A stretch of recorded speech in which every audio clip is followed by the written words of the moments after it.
Tu devrais pouvoir y aller. OK. Donc, merci beaucoup d'être venu, d'être présent. Donc, mon nom est Jacques Holz. Je viens de Belgique. Ça s'entend presque pas. Ma langue maternelle, c'est le néerlandais. Donc, ça fait que parfois, j'ai des constructions de phrases un peu bizarroïdes. Si vous ne comprenez pas, faites semblant.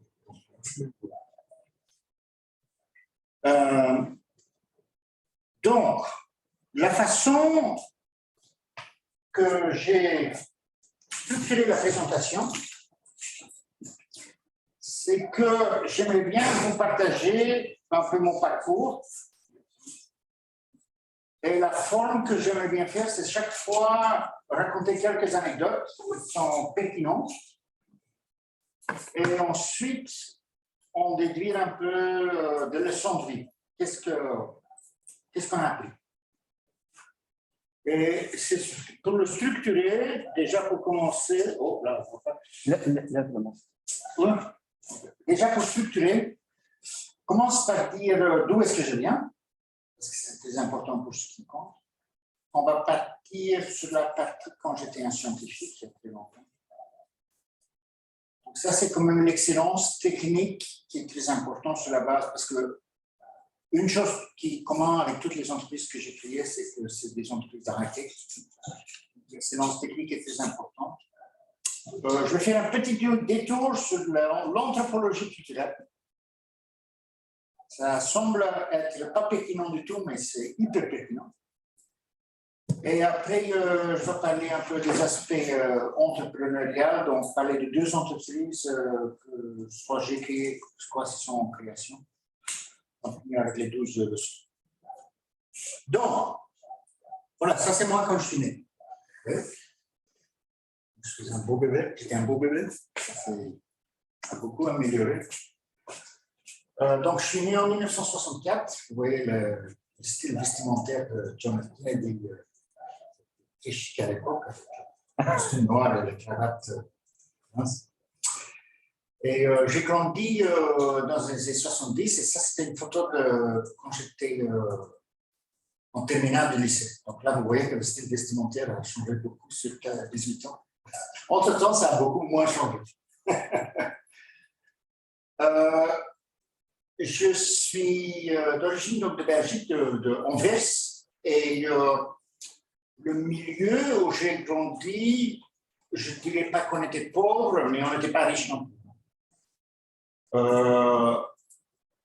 Chez nous, on n'avait pas de téléphone. Moi, j'étais le premier de ma famille qui a fait des études supérieures.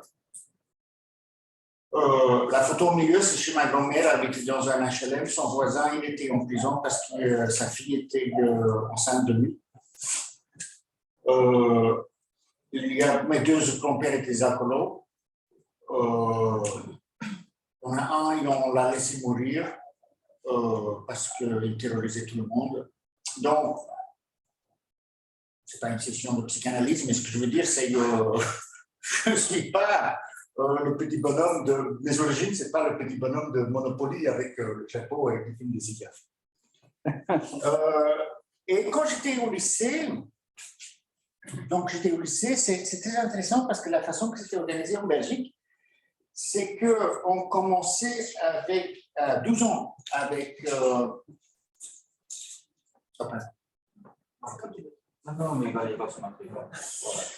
On commençait avec 200 élèves et chaque année, on était un peu présélectionnés. Donc, quand on était en terminale, on avait donc ce groupe de 12 personnes qui étaient un peu présélectionnées pour aller plus loin. Et donc, quand tu vois, par exemple, Tom, il était avec moi, il a fait des études de physique avec moi, il était le premier de sa promo, il est prof d'astronomie. Lui, il habite, comme il dit maintenant, pas loin de Nice. Il a été CEO d'une start-up pendant la bulle Internet et il habite à Monaco maintenant, il fait un peu d'investisseur. Lui, il est mort d'héroïne à 25 ans. Donc ça a un peu moins marché. Et ça, c'est moi. Ce qui est intéressant aussi, c'est que On avait quelqu'un dans une chaise dans la classe. Dès le début, il y a l'effet d'intégration, voilà, elle a suivi tout. Et mon père, il travaillait sur un chantier naval. Et c'était intéressant, comme il y en a un peu à la Seine, à la Cierta. Et le chantier naval, c'était très intéressant, c'était comme un microcosme, parce qu'il y avait tout pour mettre dans les bateaux. Mon père a travaillé là pendant 40 ans. Il faut savoir, mon père, comme beaucoup de gens de sa génération, toute sa vie était marquée par la Deuxième Guerre mondiale. Parce que, comme moi, j'avais 18 ans, donc moi je suis né en 64, c'est-à-dire 20 ans après la fin de la Deuxième Guerre mondiale. Donc, la Deuxième Guerre mondiale était encore très présente partout. Vous voyez, il y a un cousin de ma mère qui était dans la résistance qui a été tué. Mon oncle, il était dans la résistance, il a tué un Allemand. Il a été traumatisé pour le reste de sa vie à cause de ça. J'ai connu des gens qui étaient à Auschwitz. Ma mère était dans un bombardement. Elle avait 12 ans. Il y a des enfants avec qui elle jouait qui étaient morts dans le bombardement. Donc, c'était très présent. Et mon père, il n'avait pas donc fait ses études à cause de la guerre. Et il a commencé dans le chantier naval pour porter les bouteilles de gaz pour les gens qui avaient. Vous savez, les bateaux, c'est une double coque. Et entre les deux, il y a 1 mètre d'espace. Et il faut donc rentrer dedans pour faire la soudure. Et ça, c'est le pire du pire. Okay? Parce que tu es dans un espace fermé de 1 mètre de hauteur. Quelqu'un est en train de souder et toi, tu dois porter des bouteilles de gaz pour souder. Donc, il a commencé à 17 ans à faire ça. Mais il était fort en maths. Et donc, à fur et à mesure, il est allé à l'école le soir, etc. Et à la fin de l'exercice, oui, là, ils avaient une grue où ils préparaient des grandes pièces des bateaux, comme ici, tout ce qui est sur le bateau. Et donc, il fallait calculer où mettre les points d'accroche, parce qu'il fallait calculer le centre de gravité, les moments de gravité, le moment d'inertie de ces objets. Et à l'époque, il n'y avait pas d'ordinateur. Donc, c'était fait à la main. Et il se trouve que mon père, qui n'avait donc pas fini son lycée, il était plus fort en maths que les ingénieurs. Et donc, c'était lui qui faisait, à la fin, c'était lui qui faisait tous les calculs que les ingénieurs n'arrivaient pas à faire. Donc, il est monté doucement en grade, comme ça, de façon naturelle. Et ce qui s'est passé en 82, donc moi, on a fait ce qui s'est passé, ça commence un peu avant.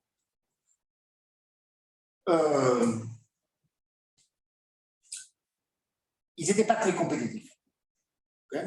Le chantier naval, comme les chantiers navals ici, ils n'étaient pas compétitifs. En Corée, ils faisaient des bateaux beaucoup moins chers. C'était la mondialisation il y a 50 ans. Et l'État belge, certainement avec les meilleures intentions, avait un plan de sauvetage. Parce qu'il y avait une industrie sidérurgique, ce qui est devenu maintenant ArcelorMittal, qui faisait de l'acier, qui n'allait pas bien non plus. Il y avait un chantier naval qui n'allait pas bien. Et il y avait les bateaux qui faisaient le ferry entre la Côte d'Azur et l'Angleterre, qui appartenaient à l'État. Donc l'État belge dit, voilà, nous on va donner l'argent pour faire des bateaux pour faire l'aller-retour, mais il faut que ces bateaux soient construits par le chantier naval belge et qu'en utilisant de l'acier belge. Donc sur le papier, c'était, on va aider tout le monde. Hein? La sidérurgie, ils vont avoir le client et les bateaux. Sauf, le problème avec ça, c'est que le problème fondamental qu'ils avaient, c'est qu'ils n'étaient pas compétitifs. Le coût était trop élevé par rapport à leur valeur ajoutée. C'est pas agréable, mais c'était comme ça. Et donc, pendant 3 ans, ils ont fait des bateaux dont personne n'avait pas vraiment besoin, à des prix qui n'étaient pas du tout compétitifs parce qu'ils garantis par l'État belge.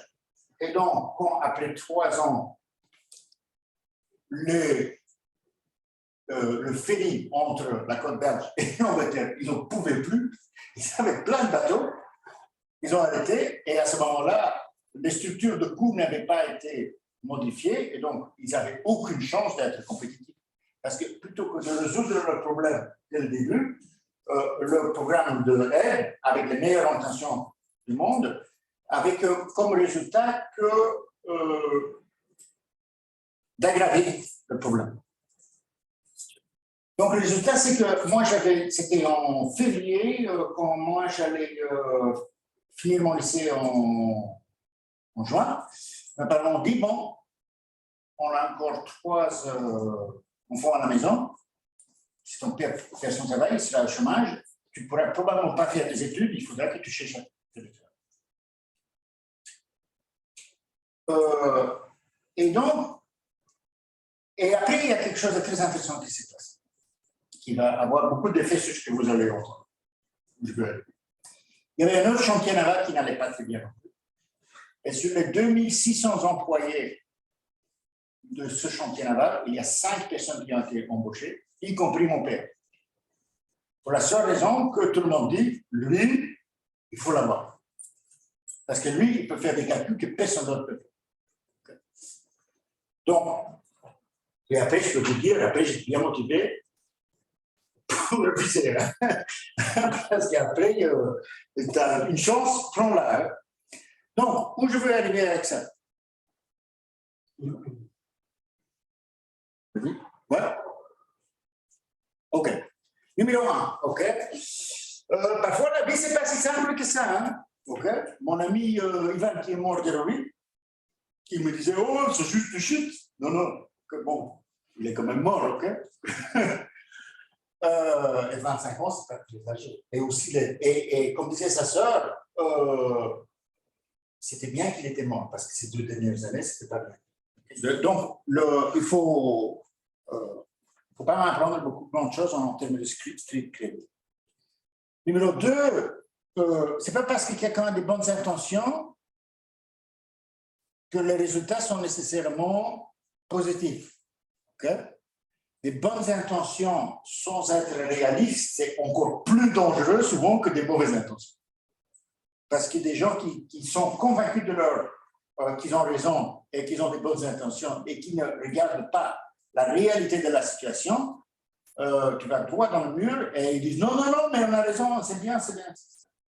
Et troisième chose, et ça c'est important, il y a certaines valeurs intrinsiques. Tu vois, le fait qu'ils ont pris mon père et pas les 2595 autres, c'est que parce qu'apparemment, sur 40 ans, il a construit cette réputation. C'était pas dans la représentation, etc., mais c'est le fruit de 40 ans d'aider les gens. Il y avait quelqu'un qui avait un problème et il vient l'aider. Et c'est comme ça qu'il a construit cette réputation. Et après 40 ans, quand il fallait choisir une personne, c'est lui que tout le monde était d'accord, c'est lui qu'il faut choisir. Donc, ce que je veux dire, c'est, vous savez, quand on fait de la vinaigrette, il y a le vinaigre, il y a l'huile, et ça ne peut pas mélanger. Il y a des gens qui sont très forts à faire. Regardez, c'est mélangé. Mais si tu attends, la nature veut que ça soit séparé. L'huile et l'eau séparent. Donc, il y a certaines choses, la valeur intrinsique, c'est vraiment ce qui compte. Et tu peux appeler ça karma, mais c'est beaucoup plus important de focaliser sur la valeur intrinsique que sur l'apparence. Ok. Après, donc j'ai fait mes études en Anvers. Et après, j'ai commencé à 22 ans. Je n'avais pas 22 ans, j'avais 21 ans quand j'ai eu mon master. Parce que, comme je disais, j'étais bien motivé pour étudier. Et Philips, à l'époque, le grand Philips, donc Philips avait 200 000 employés, c'était une grande entreprise. Ils avaient un labo qui était aux Pays-Bas. Donc, vous voyez ici la photo. Donc, c'était un labo avec 3000 personnes, 800 chercheurs, où on développait pas mal de produits. Et aussi, on faisait de la recherche relativement en amont. Par exemple, Einstein, au début, il était un consultant chez Philips.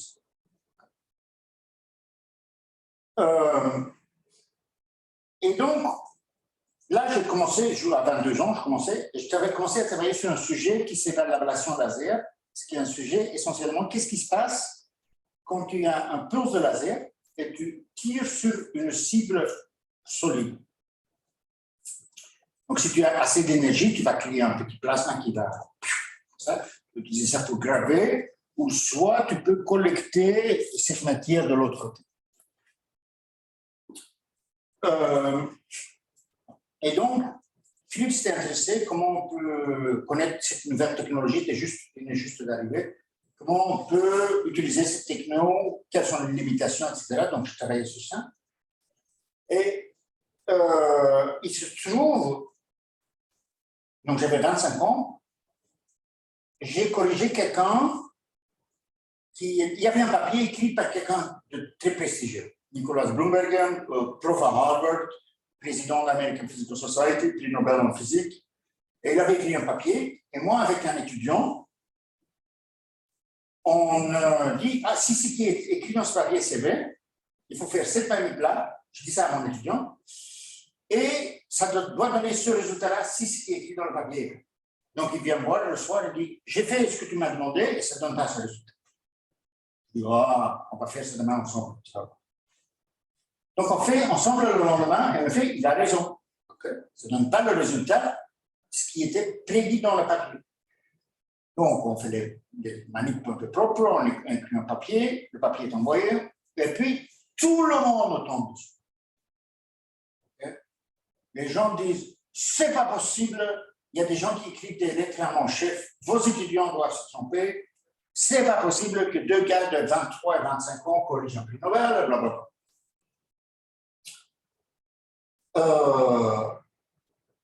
Long story short, 1 an après, finalement, je rencontre M. Bloomberg. Et je lui explique ce qu'on a vu. Et vous savez ce qu'était sa réaction? Il fait comme ça avec ses épaules. Ah oui, je n'avais pas pensé à ça. Et ça, c'est fantastique. Okay? Pendant cette demi-seconde, il m'a appris quelque chose d'incroyable. C'est que toutes les gens qui, avec beaucoup d'efforts, étaient juste devenus profs ici ou là à l'université de Shipton, okay? Eux, ils avaient leur vision d'hierarchie. Okay? Ce n'est pas possible que 2 étudiants de 23 et 25 ans vont corriger un prix Nobel. Pendant que le gars qui est tout en haut de la pyramide, qui n'a rien à prouver, ça ne me gêne pas du tout de dire, oui, bien sûr, je ne veux pas penser à ça, par exemple. Et bien sûr, si tu as 25 ans, et tu te poses la question, qui est-ce que je veux être? Okay? Est-ce que moi, je veux être celui qui est ouvert à écouter les gens et être humble? Et donc, ça, c'est très important. C'est souvent, j'en ai interagi avec d'autres, les gens qui sont vraiment le top du top, ils sont toujours humbles, simples, ouverts, prêts à écouter et prêts à se mettre en question. OK. Donc, comme j'étais chez Philippe, donc, j'étais plus jeune que tout le monde, en plus, je corrige des poids lourds.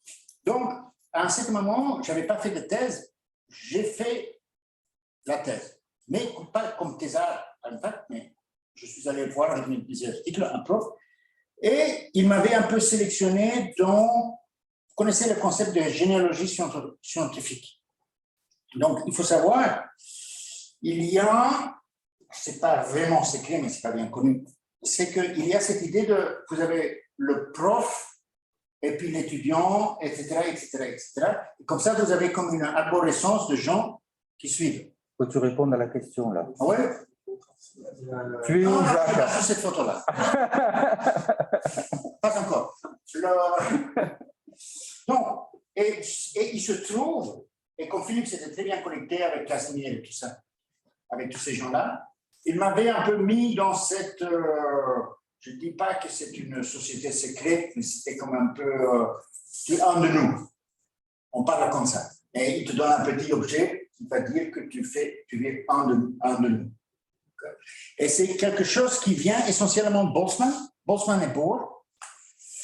Et donc, quand tu vois, Boltzmann et Bohr, et après, il y avait Ehrenfest. Et Ehrenfest, il avait comme étudiant Kramers. Et après, ils ont vraiment institutionnalisé ça. Mais ce que vous voyez, c'est qu'il y a cette fameuse photo de tous les grands têtes de la 20e siècle ensemble. La moitié était, entre guillemets, partie de cette Brotherhood, Secret Brotherhood. Et même après, il y a eu Oppenheimer, Fermi, Feynman, tous. Donc, et ce qui est important quand tu es, entre guillemets, instruit dans cette société de la lignée, okay, c'est ce qu'ils disent, maintenant tu as l'obligation d'être le meilleur du monde. Okay? Il faut que tu restes dans la... Tu deviens, c'est un honneur d'être membre de cette famille, mais tu as l'obligation d'être dans le reste du monde. Donc c'est clair que l'excellence ne se discute pas. On fait les choses, bah, tu vois un peu quand tu vois le nom. Bon. L'excellence ne se discute pas. Ça ne veut pas dire qu'il faut être arrogant, mais il faut être excellent, vraiment faire les choses très bien, le mieux que tu puisses. Et par exemple, il faut être honnête. Il ne faut jamais tricher. Scientifiquement honnête, et être carré et être... OK. Donc, après ça, comme j'avais eu, et j'ai gagné un prix aussi pour meilleure thèse en sciences et matériaux en Europe. Et donc, après, il me mettait sur un projet. Ça marche pas? Vas-y. Oui, vas-y. Donc, après, ils m'ont mis sur un projet qui était assez sexy, donc qui était vraiment un des projets les plus intéressants du labo. Et ça, c'est Giant Magnetic Resistance. Et Giant Magnetic Resistance, c'est quelque chose, c'est utilisé dans les disques durs. Maintenant, il y a une dérivation qui est utilisée dans les disques durs. Il faut savoir, un disque dur, la façon que ça marche, c'est qu'il y a un disque qui est dur, sur lequel il y a un matériau magnétique, et dans le matériau magnétique, il y a des petites informations magnétiques qui sont écrites. Et pour lire et écrire, ça tourne, et il y a ce qu'on appelle la tête, c'est quelque chose qui vole au-dessus, qui va donc soit créer un champ magnétique pour écrire, soit lire les champs magnétiques qui sont là. Et donc, il faut avoir des matériaux qui vont, on utilise des matériaux magnétorésistance, ça veut dire des matériaux dont la résistance électrique change quand ils sont dans un champ magnétique. Ouais, comme ça, on fait passer un courant. Quand ça passe au-dessus d'un 1, ça change. Quand ça passe au-dessus d'un 0, ça change aussi. Et comme ça, on peut savoir s'il y a une 1 ou 0 qui est écrit de façon non compacte. Okay. Et il y a des matériaux qui existent comme ça, qui ont 1 à 2% de variation en résistance dans la nature. Mais ce qui a été découvert dans les années 80, c'est qu'on peut faire des matériaux qu'on va manipuler à l'échelle atomique. Donc, on va faire des matériaux qui ont vraiment, en faisant des matériaux composés, un peu de ci, un peu de ça, quelques atomes de cobalt, quelques atomes de cuivre, etc. On peut fabriquer des matériaux qui ont des propriétés qui n'existent pas dans la nature, des matériaux synthétiques. Et dans le cadre de Giant Magnetic Resistance, on est arrivé jusqu'à 25%. Donc, vous voyez, c'était pour quelque chose qui est utilisable. Donc, c'était 2% dans les matériaux qui sont dans la nature, 25% dans les matériaux synthétiques. Donc, si c'est beaucoup plus sensible, on peut détecter des bits qui sont beaucoup plus petits. Et donc, on peut stocker beaucoup plus d'informations sur un disque dur. Donc, si vous regardez Netflix, pensez à moi, c'est à cause de ça que Netflix est possible, par exemple. Parce qu'avant, ce n'était pas possible de mettre toute l'information d'un film sur un disque. Donc, ça, c'est le phénomène. Ce que nous, on a fait, c'est comme Philippe m'avait mis dans le projet, on avait une collaboration avec les gens qui ont découvert ça. Je vais vous parler un instant. Et donc, nous, on a fait les premiers prototypes de tête. Donc, eux, ils avaient fait juste dans un monde universitaire des essais. Nous, on a fait des premiers prototypes de machines de test. Et puis après, à un certain moment, Philips, ils ont décidé d'arrêter ce projet pour des raisons qui étaient justifiées, parce que Philips fabrique des disques durs, donc c'est logique qu'ils ne voulaient pas continuer. Mais moi, je suis parti chez Philips, donc je suis allé en Silicon Valley. Et là, j'ai fait la conception des équipements qui sont utilisés pour fabriquer ces matériaux synthétiques. Et ça a assez bien marché. Donc, dans la première entreprise que j'étais, après 18 mois, on avait pris 80% du marché mondial. Et à ce moment-là, bien sûr, tu reçois un coup de fil du concurrent. Si ça vous gêne, si on double votre salaire. Je dis, c'est un bon début de négociation. On ne peut pas prévoir ce que vous pouvez faire. Donc après, je suis allé chez le concurrent. Donc, et on a acheté la première entreprise. Donc, à 35 ans, je me trouvais dans une situation, donc j'étais directeur technique d'une société cotée en bourse, Vice President of Technology. Donc, j'étais responsable de tout ce qui était développement de technologie. Donc, j'avais un groupe qui développait la technologie, qui avait avec des clients pour développer toutes les technologies de disque dur. Donc, pas seulement pour le Reader, mais tous les autres. Donc, on avait un business de 1,5 milliard. Donc, j'étais Vice President of Technology et Director of Strategic Marketing. J'étais aussi pour faire la stratégie marketing de la société. C'était très intéressant, mais je voyageais vraiment beaucoup.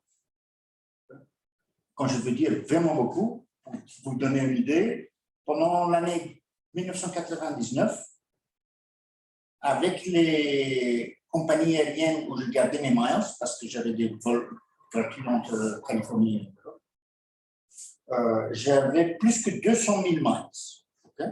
De vrais miles, 200 000 miles. Il faut savoir, un avion vole environ 500 miles par heure en vol de croisière. Il y a environ 50 semaines dans une année. Donc, ça fait 8 heures par semaine dans un avion qui est un vol de croisière. Donc, ça fait quand même beaucoup. Hein. J'ai fait des allers-retours au Japon pour une réunion d'une heure. J'ai fait le tour du monde en 4 jours.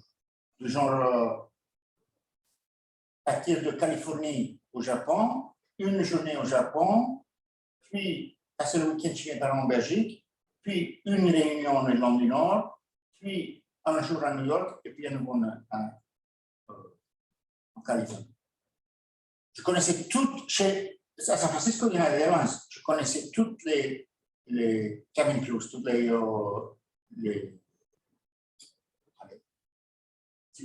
stewards, je connaissais tout. Pour les vols internationaux, je les connaissais tout. Une fois, j'étais dans Londres, à San Francisco, Londres, et il y a un commandant de bord qui vient me voir et il disait, qui vient me serrer la main, et il dit, Monsieur Koch, j'ai entendu que vous êtes à bord, vous êtes un des meilleurs pilotes du monde. Donc, ça vous donne un peu l'idée. Donc, pour mon ex-femme était enceinte, c'était clair que tu ne peux pas faire ça quand tu as une famille. Donc après, j'ai commencé à faire du travail technique et c'est à ce moment-là, aussi qu'on voulait retourner en Europe, qu'on a creusé les gens de Fréquence Promotion. Et c'est à ce moment-là qu'on a décidé de rentrer en Europe. Et comme je n'avais pas trop envie de travailler dans une entreprise française parce que je n'aime pas trop la culture, donc c'est ça que j'ai créé la première société MCT. Dernier point sur la partie technique. Il y a une des personnes, donc comme je disais, on était là avec le développement de ces matériaux dès le début. Une des personnes que j'ai rencontrées, dont j'ai appris beaucoup, et c'est devenu un vrai ami, c'est Peter Grunberg. Et donc Peter Grunberg, vous voyez sa photo aussi. Lui, il a pris sa guitare. C'est une photo qui a été faite quand il faisait son discours, quand il a reçu son prix. Donc, Peter, comme je disais, c'était un vrai ami. Et le top du top. Okay? Il a gagné le prix Nobel en physique. Il a gagné le prix de l'Agence européenne des brevets de meilleure invention de l'année d'Europe. Il a gagné le Japan Prize, qui est encore plus prestigieux que le prix Nobel. Et c'était quelqu'un d'une simplicité incroyable. Ouais. Par exemple, un jour, On parlait tous les deux à un symposium et on est ensemble au petit déjeuner, à l'hôtel. Et il me dit, Jacques, tu sais, il était déjà un peu plus âgé. Il disait, tu sais, Jacques, moi, j'aime bien rester à l'Ibis. Okay? Parce que à l'Ibis, toutes les chambres sont identiques dans toutes les villes. Et donc, la nuit, quand je dois aller aux toilettes, je trouve immédiatement l'interrupteur de la lumière. Et ça, c'est fantastique, parce que c'est un gars, probablement, il n'y en a pas 5 comme ça dans le monde. Okay? C'est vraiment un niveau incroyable, mais il y a cette simplicité. C'est pas du genre, il n'a pas besoin de faire sentir aux gens qu'il est tellement intelligent, parce que tout le monde le sait déjà. Et donc, il est tellement normal et humble, etc. Et ça, je pense que ça, c'est à nouveau, ça nous amène à la prochaine série de leçons. Numéro 1, il faut respecter l'intelligence des gens qui t'écoutent. Une des premières choses que j'ai appris en Silicon Valley, c'est « show me the data ». Montre les gens les résultats, elle laisse les résultats parler et il ne faut pas essayer d'emballer les gens avec « oh oui, faites-moi confiance et vous ne comprenez pas », etc. Respectez l'intelligence des gens, donnez-leur des éléments pour qu'ils comprennent eux-mêmes.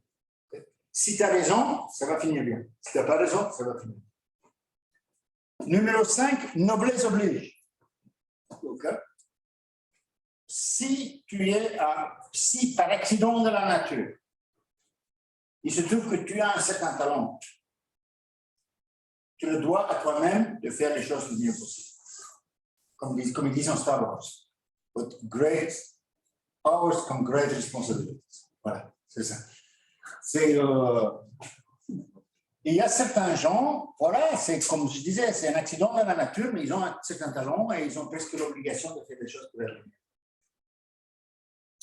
Et ce n'est pas une raison, et le corollaire de ça, parce que ces deux-là, ils sont copiés, corrélés. Ce n'est pas parce que tu veux être le meilleur dans le monde que tu es meilleur que quelqu'un d'autre comme personne. Tu es au niveau de ton... Parce que les gens qui sont au sommet, ils sont pas, c'est pas un visa pour être arrogant. Okay? C'est pas parce que tu es techniquement le meilleur dans le monde que tu sois comme personne meilleur que les autres. Les gens qui sont au sommet du sommet, ils sont tous humbles, et curieux, et ils sont ouverts, et ils respectent les gens. Ça, c'est mon expérience. Les gens que j'ai rencontrés qui sont vraiment comme ça, pendant que les gens qui sont juste en dessous, okay, on ne va pas nommer les gens, mais par exemple, je connais quelqu'un qui a un portrait de lui-même de 3 mètres dans les couloirs de son institut. Donc, et lui, il n'est pas humble. OK.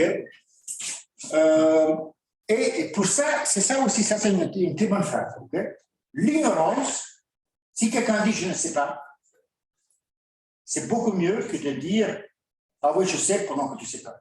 L'ignorance est une maladie qui est très facile à guérir. Okay? Pendant que la stupidité, il n'y a rien connu contre la stupidité. Ça, c'est guéri pas. OK. Puis, on va faire un petit détour. OK. On va faire un petit détour. Donc, on arrête un peu notre suivi chronologique. En 1993, donc j'avais fait ma thèse. Il y avait déjà des gens au Japon qui avaient invité mon patron, parce qu'on avait travaillé ensemble sur ce sujet. Lui, il était allé à la retraite. Ils l'avaient invité au Japon pour parler à une conférence. Et les Japonais payaient le voyage. Et moi, je commençais à travailler donc sur ces challenges. Et sa femme devient malade. Donc, il ne veut pas y aller au Japon. Il vient me voir, il dit « Jacques, la conférence est sur le sujet du travail que toi, tu as fait. Est-ce que toi, tu veux aller au Japon ?» Je dis « Oui, mais entre-temps, moi, je travaille sur un autre sujet. Ce n'est pas justifié que je fais payer par Philips pour y aller. » Mais je me renseigne un peu et je trouve que ce qu'il payait au Japon était assez pour acheter un billet d'avion avec Philippine Airways, un billet spécial où tu peux faire 2 stops dans soit Karachi, Bangkok ou Manille. Donc, je prends 3 semaines de vacances, 1 semaine au Japon, 1 semaine aux Philippines, 1 semaine en Thaïlande, et le billet est payé par les Japonais. Pas mal, hein? C'est pas mal. Donc, mais je ne connaissais rien sur les Philippines. Donc, je suis dans l'avion de Tokyo à Manille. Je me dis, qu'est-ce que je vais faire pendant cette semaine en Philippines? Et je lis dans le London et je lis qu'il y a une île, pas loin, où il y a des gens qui ont été découverts qui n'avaient pas encore eu contact avec la civilisation en 1970. Je dis, waouh, tout cool, il faut que je me voie. Donc ça, c'était 15 ans avant. Donc à l'aéroport, je vais voir l'aéroport, est-ce qu'il y a un vol à Palawan? Je vais à Palawan, j'arrive à Palawan, et Palawan, c'était vraiment pas développé. Hein. Pour vous dire, les numéros de téléphone, c'était 4 chiffres. Il n'y a pas beaucoup de... Et je vais à l'hôtel et je demande qu'est-ce qu'il y a à voir. Et la dame a dit, oui, il y a le Underground River. Underground River, c'est un peu... et comme le nom l'indique, c'est donc une grotte avec de l'eau. Je dis, est-ce que je peux y aller? Oui, il y a le bus part à 6 h du matin. Donc, le lendemain, moi, je vais voir le bus. À 6 h, je suis dans le bus. Le bus ne part pas à 6 h le matin, il part quand il est plein, à midi. Et après 1 heure de route, à ce point-là, au milieu du jungle, on s'arrête. Ah, il y a des travaux sur la route, on ne peut pas continuer. Et ils disent, mais c'est pas grave, on fait aller-retour et on prendra un bateau pour aller jusqu'à. Et donc, il y avait un Allemand aussi avec moi dans ce bus, et il dit, ouais, moi je commence à connaître ici aux Philippines, comment ça marche. C'est pas aujourd'hui qu'on va prendre ce bateau. Et il dit, il y a 15 km, il est 2 h de l'après-midi, il fait jour jusqu'à 6 h, il n'y a qu'une route, est-ce que tu veux marcher avec moi? Bien sûr, pourquoi pas. Donc on commence à marcher, et il faut savoir, il y avait de la guérilla aussi là. Donc, et ils avaient dit dans le plan, il ne faut pas monter avec des soldats dans un jeep parce que la guérilla tire dessus. Et donc, on a marché. Bon, après 2 heures, on commence à être bien fatigué. Et un bus qui arrive du gouvernement, ils disent, oh, vous ne voulez pas venir? Oui, bien sûr. Hop, on rentre là, on commence à rouler. Et après 1 heure, non, même pas 10 minutes, ils s'arrêtent. Et il y a un gars qui rentre avec un jean et une veste en verre et un gros fusil.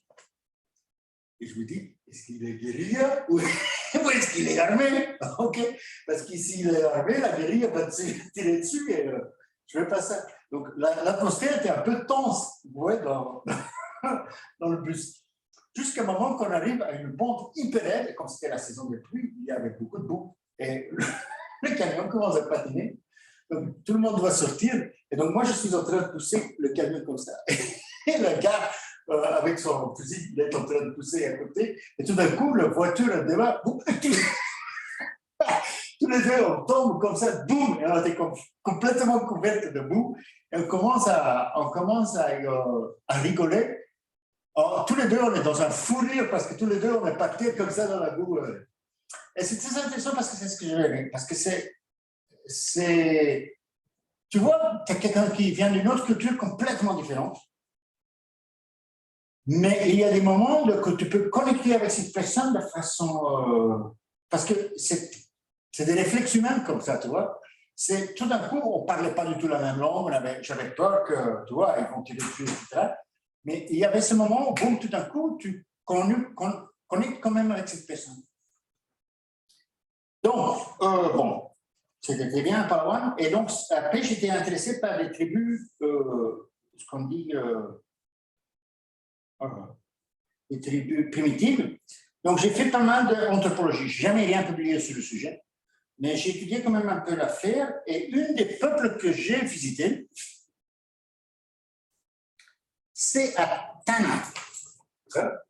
Et donc, Tanna, c'est une île qui est entre la Nouvelle-Calédonie et Fidji. Ouais. C'est une île, donc, comme ça, vous savez environ où c'est. C'est une île de 10 par 20 km. Et il y a un volcan qui a des éruptions tous les 20 minutes. C'est très intéressant. Et il y a des peuples qui vivent vraiment de façon traditionnelle. Donc, ils ne connaissent pas le concept de la propriété individuelle. Le gouvernement local ne laisse que 3 étrangers sur l'île à chaque instant. Et tu ne payes rien localement, tu payes avant quelqu'un du gouvernement, ils s'assurent que tu es dans le village, tu as une cabane, ouais, et tu as un guide qui parle anglais qui vient te voir. Et pendant que j'étais donc là, je discutais avec ce guide, et ce qui se passe aussi, c'est que il y a donc sur cette île, il y a 4 ou 5 villages. Et quand il y a un bébé qui est né dans un des villages, le chef du village va parler avec le chef d'un autre village où il y a un bébé de sexe opposé qui a été né récemment. Et ils arrangent le mariage déjà quand le bébé sort. Okay? Et la fonction sociale de ça, c'est que d'abord, c'est pour éviter la consanguinité. Et deuxièmement, c'est pour assurer la cohésion sociale entre les différents villages. Donc, le gars, il me raconte ça. Il dit, d'où tu viens, c'est comme ça aussi? Je dis, non, c'est différent. Il faut toi-même chercher la personne avec qui tu vas te marier. Il dit, quoi? Ça doit être super stressant. Et ce qui est très intéressant dans cette affaire, c'est que pour moi, l'idée que déjà dès ton naissance, c'est déjà décidé avec qui tu vas te marier, c'est hyper asphyxiant. Pour lui, l'idée que toi-même, pour lui, c'était juste rassurant. Et que c'était l'idée que toi-même, tu vas trouver la personne avec qui tu vas te marier, c'était comme super stressant, tu ne vas jamais y arriver. Tu vois. Et c'est une très bonne illustration d'un principe que de dire tout ça, c'est une hypothèse. Il n'y a pas de règle en or qui dit les mariages forcés, c'est pire que les mariages où tu cherches toi-même, etc., etc. Souvent, c'est une question d'hypothèse. Il n'y a pas de... Différentes personnes peuvent partir avec un cadre de référence, ou différentes cultures, avec différents cadres de référence culturels, et peut arriver de façon parfaitement cohérente à une autre conclusion. Donc après, j'ai fait pas mal de... J'ai visité pas mal de pays, donc j'ai visité entre 60 et 70 pays.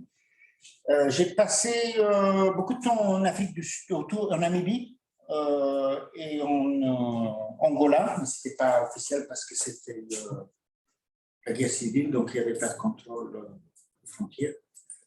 J'ai passé dans la forêt d'Amazonie, donc j'ai vécu 8 ans en Californie. Mélanésie, on en a déjà parlé. Et j'ai passé beaucoup de temps en Asie aussi. Donc, j'aime bien le Japon. Dans un de mes passeports, j'avais compté, j'avais 27 tampons du Japon. Et j'ai passé aussi beaucoup de temps en Chine, y compris, j'ai vécu 3 mois en 2017 dans une ville qui était encore inconnue à l'époque, qui s'appelle Wuhan. À 2 km de l'hôtel, il y a un institut de virologie. Donc, c'est très intéressant. C'est très intéressant. Et c'est très intéressant de... Je pense, et ça, on va venir sur ça, parce que c'est aussi quelque chose qui est très enrichissant. Et je pense que comme entrepreneur, c'est aussi très important. Question your assumptions. Okay? Souvent, on parle d'un certain... Chacun a son vécu, chacun a sa culture, etc. Et on a certaines hypothèses à partir desquelles on va partir. Et on va regarder le monde à travers de ces hypothèses. Mais c'est très important de faire l'exercice mental, de se poser la question, est-ce que c'est une hypothèse, est-ce qu'elle est absolue, est-ce que quelqu'un d'autre peut avoir une autre hypothèse? Et ça, c'est très, très important. Deuxième chose, et ça c'est un peu le niveau, c'est le yin et le yang, on revient à cette personne aux Philippines qui était dans la boue à côté de moi, et dans Fury, et tout d'un coup, ça connecte. On reste quand même, tout le monde reste humain. Okay?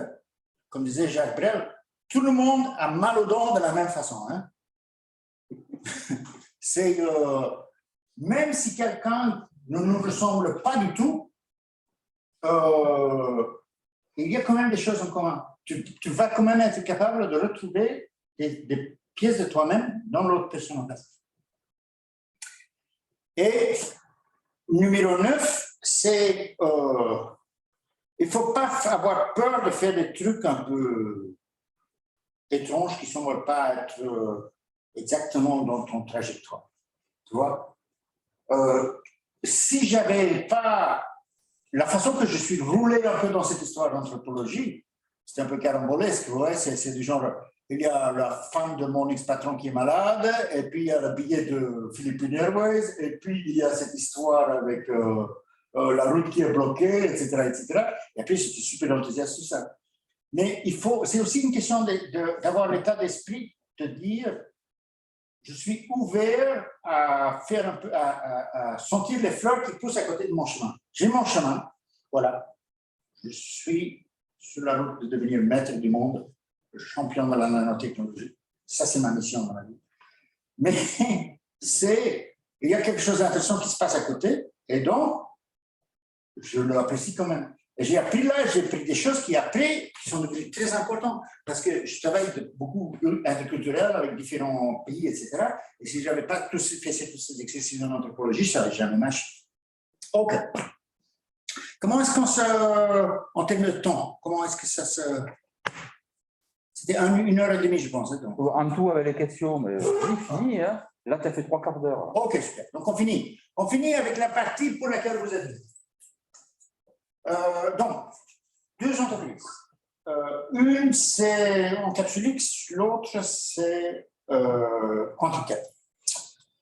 Donc, Encapsulix, Astérix, Obélix, Encapsulix, à l'école. Voilà, à la potion magique qui l'ont invincé. Encapsulix, c'est une société qu'on a créée en 2010 et qui a été incubée pendant 5 ans ici à l'époque. Et ce qui fait Encapsulix, de l'équipement pour faire de la nanotechnologie. Et plus spécifique, on fait un procédé qui s'appelle Atomic Layer Deposition, qui consiste à faire passer des vapeurs de certaines molécules qui réagissent dans une certaine séquence au-dessus d'une surface, et ils vont réagir avec la surface et ça va déposer des couches ultra fines. Ces couches, ils vont ensuite protéger contre la vapeur d'eau, et donc comme ça, éviter la corrosion de certains composants, comme les téléphones flexibles ou des éléments photovoltaïques, etc. Et ça permet de donc allonger la durée de vie de ces composants. Notre innovation, c'est qu'on a une architecture de réacteur, une architecture de la machine qui permet de faire ça beaucoup plus vite, et quand je dis beaucoup plus vite, 20 fois plus vite, que les autres gens qui font la même méthode. Donc ça, c'est très important. Si tu as un produit qui est 20 fois mieux que celui des autres, tu as déjà une bonne position pour discuter. Parce que si tu vas essayer de vendre quelque chose comme entrepreneur, il y a toujours quelqu'un qui va dire « Oui, mais c'est 3 gars dans un garage en Provence. Qu'est-ce qui se passe? Il y a un bus qui passe et il y en a 2 qui sont morts. » Ou ils disent que ça marche bien, mais est-ce que ça va vraiment marcher? Comme petite entreprise, ça a toujours un désavantage. Mais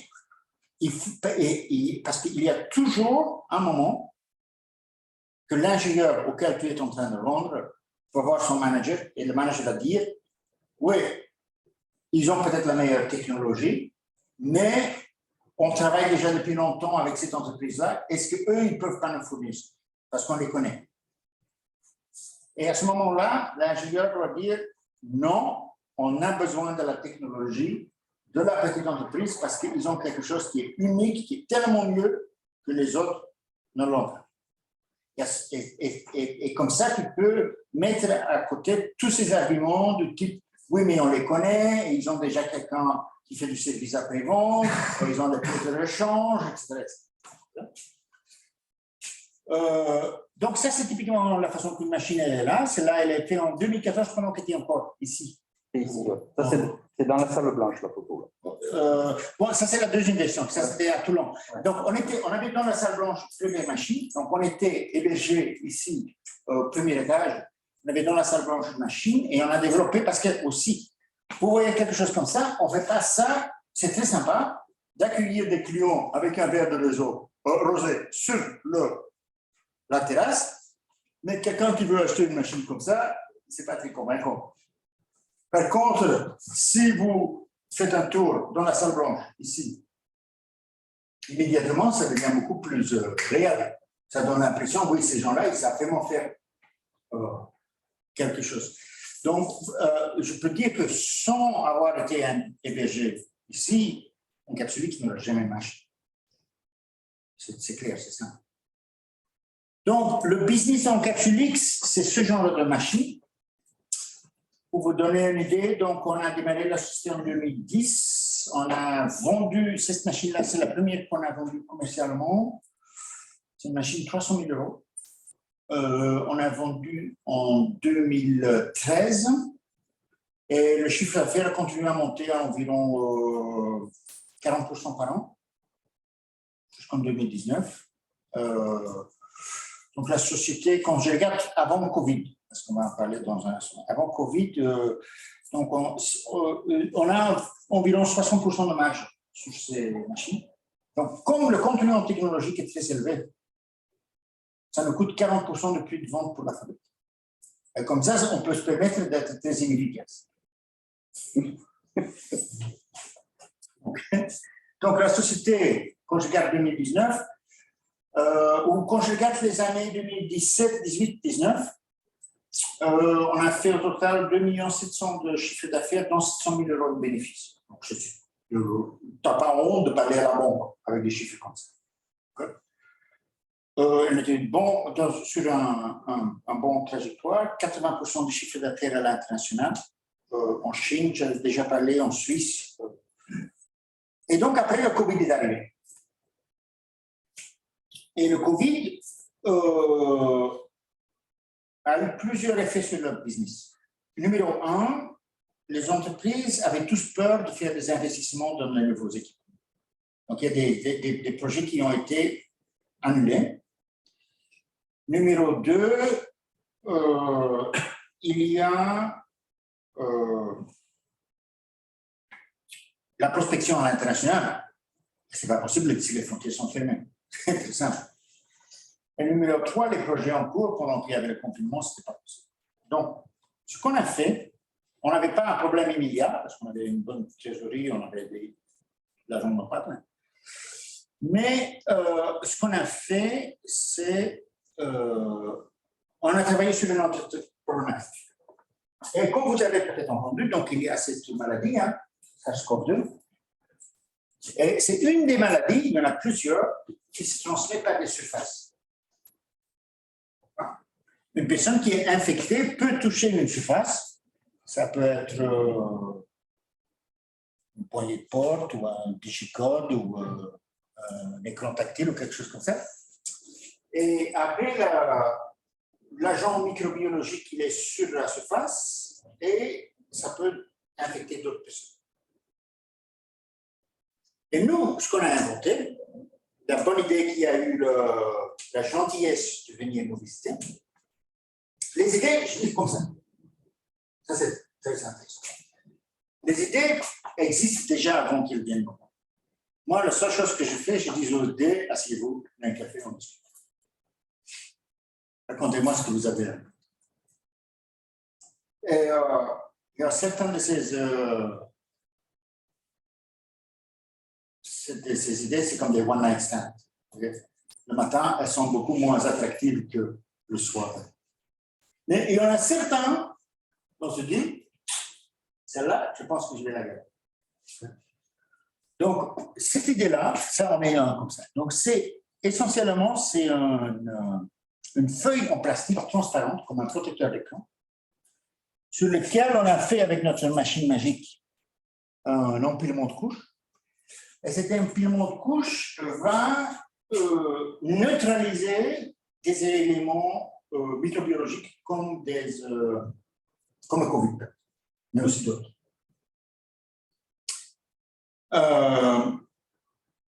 Et là, vous voyez, par exemple, ça, c'est sur un distributeur de billets, un écran tactile.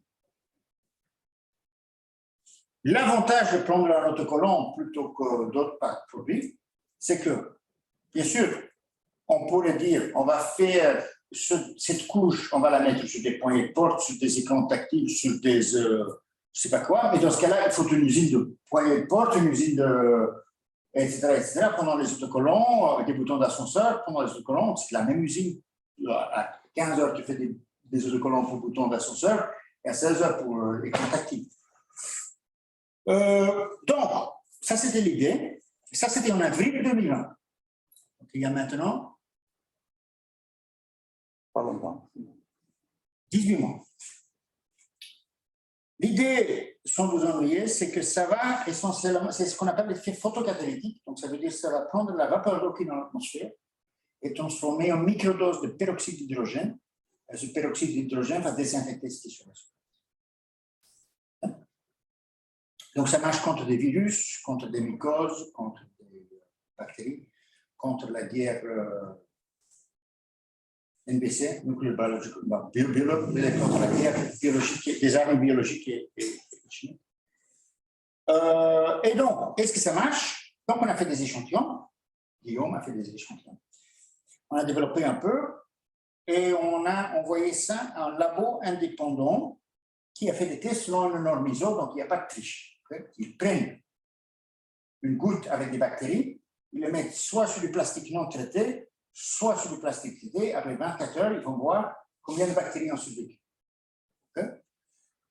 Donc, ils en mettent dans cette expérience-là 165 000 pour commencer. Non traité, ça multiplie les bactéries, donc il y a 1 780 000. Traité, il y en a 167. Et il faut savoir qu'ils comptent en unité de 50, donc c'est essentiellement, et ça c'est sur 6 échantillons, essentiellement, tous les bactéries sont mortes. C'est assez spectaculaire. Ça c'est bactéries, ça c'est avec un coronavirus. Donc c'est un coronavirus, c'est notre labo, c'est un test avec un coronavirus humain, pas le Covid parce que c'est pas très facile à manipuler dans un labo, mais un autre de la même famille qui est représentatif.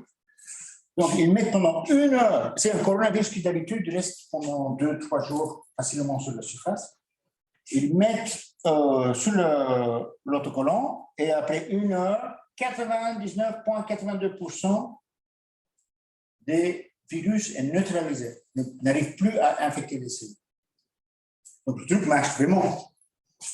On ne peut pas dire que ça marche pas.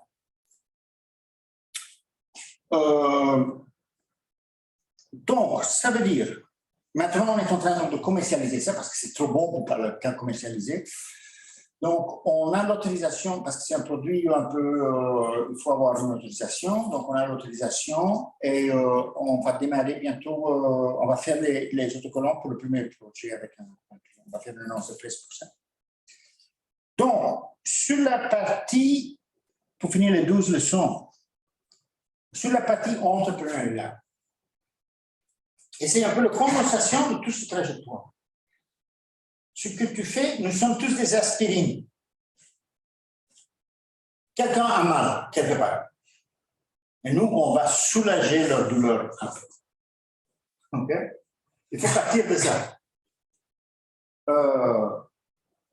Quelqu'un doit avoir 2 choses. Numéro 1, de l'argent dans la poche.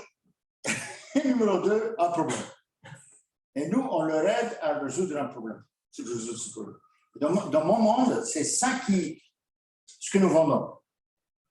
La société vend une solution à leur problème, vend une façon de soulager le problème du client.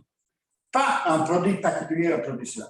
Ouais, Netflix, c'est très intéressant. Netflix, ils ont commencé par envoyer des DVD par la poste. Ils n'étaient pas dans le business d'envoyer des DVD dans la poste, ils étaient dans le business de distribuer des films à grand public. Et à un certain moment, ils ont touché complètement le paradigme. OK. Numéro 2. Quand vous êtes dans le monde de la création d'entreprise, vous allez avoir, avec tout le respect pour les catholiques, il y a des gens qui vont dire, vous donner des conseils, la façon que le pape donne des conseils sur la contraception. C'est-à-dire qu'ils connaissent très bien la théorie, mais pas nécessairement la pratique. Okay. C'est pas sûr. Hein. Donc, il y a des tours à la défense avec des jeunes diplômés des meilleures écoles, très bien habillés, qui vont vous, pour la modeste somme de 100 000 €, faire un très beau rapport de sondage qui va vous expliquer qu'il y a plein de marchés dedans. Moi, je dis, c'est beaucoup mieux de trouver une personne qui est prête à aller à son patron et le convaincre qu'il faut acheter chez vous et qui revient vers vous avec un bon de commande, je veux acheter ce produit. Parce que ça, c'est du vrai, c'est du concret. Okay? Le reste, ça revient à ce qu'on disait avant, ce sont des hypothèses. Je suis de façon comme Platon dans sa cave, je suis dans mon bureau et je pense que c'est une bonne idée. Et cet ami, et ce midi, j'ai déjeuné avec mon ami que je connais pendant qu'on est ensemble à l'école polytechnique, et lui aussi, il trouve que c'est une bonne idée. Pour moi, vous avez vu peut-être ce film Big Lebowski, qui commence avec la phrase « Where's the money, Lebowski? Where's the money? » Je pense qu'ils sont trop jeunes pour Big Lebowski. Ah ouais. Voilà. Je vous engage à le regarder. Et numéro 12, malheureusement, si vous faites un plan, c'est comme le trafic en Marseille. Vous regardez le GPS, vous multipliez par 2. Vous demandez à Waze combien de temps ça dure et vous multipliez par 2. Donc, c'est la même chose quand vous faites un plan financier ou quelque chose comme ça. Tout prend toujours plus long que vous pensez. Les contrats, ça... par exemple, si vous parlez avec un investisseur, comme disait Kawasaki, il y a des gens qui pensent, vous avez une réunion avec un investisseur et après, il y a une question, c'est-à-dire, est-ce que vous pouvez envoyer un RIP pour qu'on vous vire les fonds? Okay? Non, ce n'est pas comme ça. C'est comme la Coupe de l'Europe. Okay? L'objectif de la première réunion est seulement d'avoir une deuxième réunion. Okay? Et ça prend toujours plus de temps, il y a toujours des questions, il y a toujours quelque chose. Et il y a toujours le service juridique, dans une grande entreprise, il y a toujours le service juridique ou le service de sécurité, ou celui où il y a un chef qui doit signer dont la femme vient, ou elle-même vient d'accoucher, et donc pendant 3 semaines, cette personne ne peut pas signer. C'est toujours comme ça. Et en plus, ce n'est pas les 90% des problèmes dont vous avez pensé qui vont être le problème, c'est les 1% des problèmes dont vous n'avez pas pensé qui vont déterminer combien de temps ça coûte. Donc, c'est pas, faut pas se laisser décourager par ça. C'est difficile partout, pour tout le monde. Et ça revient à mon histoire des Philippines. La question, c'est pas est-ce que vous allez vous retrouver un jour comme ça dans la boue, avec le visage dans la boue. La question, c'est quand vous allez vous retrouver comme ça, avec le visage dans la boue, combien de temps avant que vous êtes à nouveau sur vos pieds et en train de courir? Ah non. Voilà. Ça, c'est de la partie préparée. Encore On a juste un heure? Il y a encore un. Regarde, retire l'heure. Oui, voilà. Donc, ça, c'est tous les leçons tous ensemble. Question, allez. Allez, vous avez la parole. Ouais. Moi, je voulais sur un capsule parce que vous avez parlé de certains problèmes, certaines répercussions, comment ça avait pensé le problème. Et vous avez mentionné quelque chose que moi, j'entends beaucoup parler quand je regarde des nouvelles innovations et qui sont chablis, on va dire. C'est par rapport à l'environnement, par rapport à la santé. Par exemple, vous demandez une solution avec de la chimie derrière. C'est toujours des questions. Quel va être l'impact sur 20 ans? Parce que dans 20 ans, ça va être tout court. On le voit aujourd'hui avec les vaccins. Enfin, toutes ces questions-là, comment est-ce que vous, avec cette expérience, vous abordez? Et quelle est la question? C'est comment vous abordez les problématiques qui commencent à faire chier un peu. Ok. On est une D'abord, génération. oui, voilà, c'est ça. Donc, ça, c'est une très bonne question. C'est une très bonne question. Et c'est pour ça aussi, ça, là, les questions concernant l'anthropologie me servent beaucoup. Parce que, bon, je suis autiste, mais je fais de l'anthropologie, donc je connais un peu, je peux émuler quelqu'un qui est neurotypique. Et je peux émuler de l'empathie. Ça, c'est le pire, ceux qui font semblant d'être. Et donc, il faut se poser dans la question, il faut se mettre dans la perspective de l'autre personne, ce qu'on disait tout à l'heure. Parce que, bien sûr, il est impossible de savoir ce qui va se passer sur 20 ans. Parce que la seule façon de savoir, c'est attendre 20 ans. Bon, ce n'est pas une option. Donc, il faut aider les gens, il faut se poser la question, il faut gérer l'anxiété des gens. Et quand je dis gérer, ce n'est pas gérer dans le sens méchant. Hein? J'aurais pu dire Machiavel, mais quand vous lisez Machiavelli, en effet, quelqu'un de très empathique. Il a une mauvaise réputation, mais je vous conseille de lire Machiavelli. Il faut se poser la question, pourquoi est-ce que ces gens ils sont anxieux? Qu'est-ce qui est à l'origine de leur anxiété? Et souvent, ce n'est pas ce qu'on pense. Et quand on arrive avec des données objectives, la question s'en va. Je vais vous donner un exemple. Nos autocollants, ils fabriquent des microdoses de peroxyde d'hydrogène. Et les gens disent, oh, qu'est-ce qui se passe? Imagine qu'il y a un enfant qui lèche l'autocollant. Okay. Il se trouve que la concentration de peroxyde d'hydrogène dans les produits pour blanchir les dents, donc ça c'est quelque chose que les gens mettent dans la bougeette, okay, elle est 100 fois plus supérieure à la concentration sur la surface de nos autocollants. Donc, peut-être tu ne peux pas dire on met une concentration 100 fois plus élevée dans la bouche pour blanchir les dents, et de l'autre côté, tu parles déjà du principe qu'il y a un enfant qui va lécher, c'est déjà une chance, ça va se produire, okay? Mais c'est déjà une chance très faible. Et aussi, combien de temps est-ce que cet enfant va vraiment lécher? C'est pas comme ça va pendant une demi-heure avoir sa langue dessus. Donc, où je veux arriver avec ça, c'est les gens sont anxieux et probablement pour une raison, et il ne faut pas dire oh, il ne faut pas vous inquiéter. Il faut essayer de comprendre qu'est-ce qui est à l'origine de leur anxiété et donner des arguments solides plutôt que de ne vous inquiétez pas, ça va aller. Parce que ça marche. Autre question. Est-ce que c'est une bonne réponse à la question ou encore Moi, j'ai une question par rapport à. Alors, en termes de projet, déjà, vous avez monté de multirécidivisme, vous en avez fait plusieurs. Et à quel moment on se dit. Là, ça a plutôt bien marché de ce que je vois, mais imaginons que c'est du mal à partir. Il y a sûrement des moments où on se dit est-ce que ça vaut le coup vraiment de continuer? Est-ce qu'il y a une limite? Ça, c'est une très bonne question aussi. Une entreprise dont je n'ai pas parlé, c'est la première entreprise que j'ai créée, Mitsubishi. C'était une entreprise, donc moi j'étais chez Vico et j'avais un budget pour le développement de 5 millions par an. Et chaque année, ce budget a augmenté parce que développer ces machines, c'est super cher.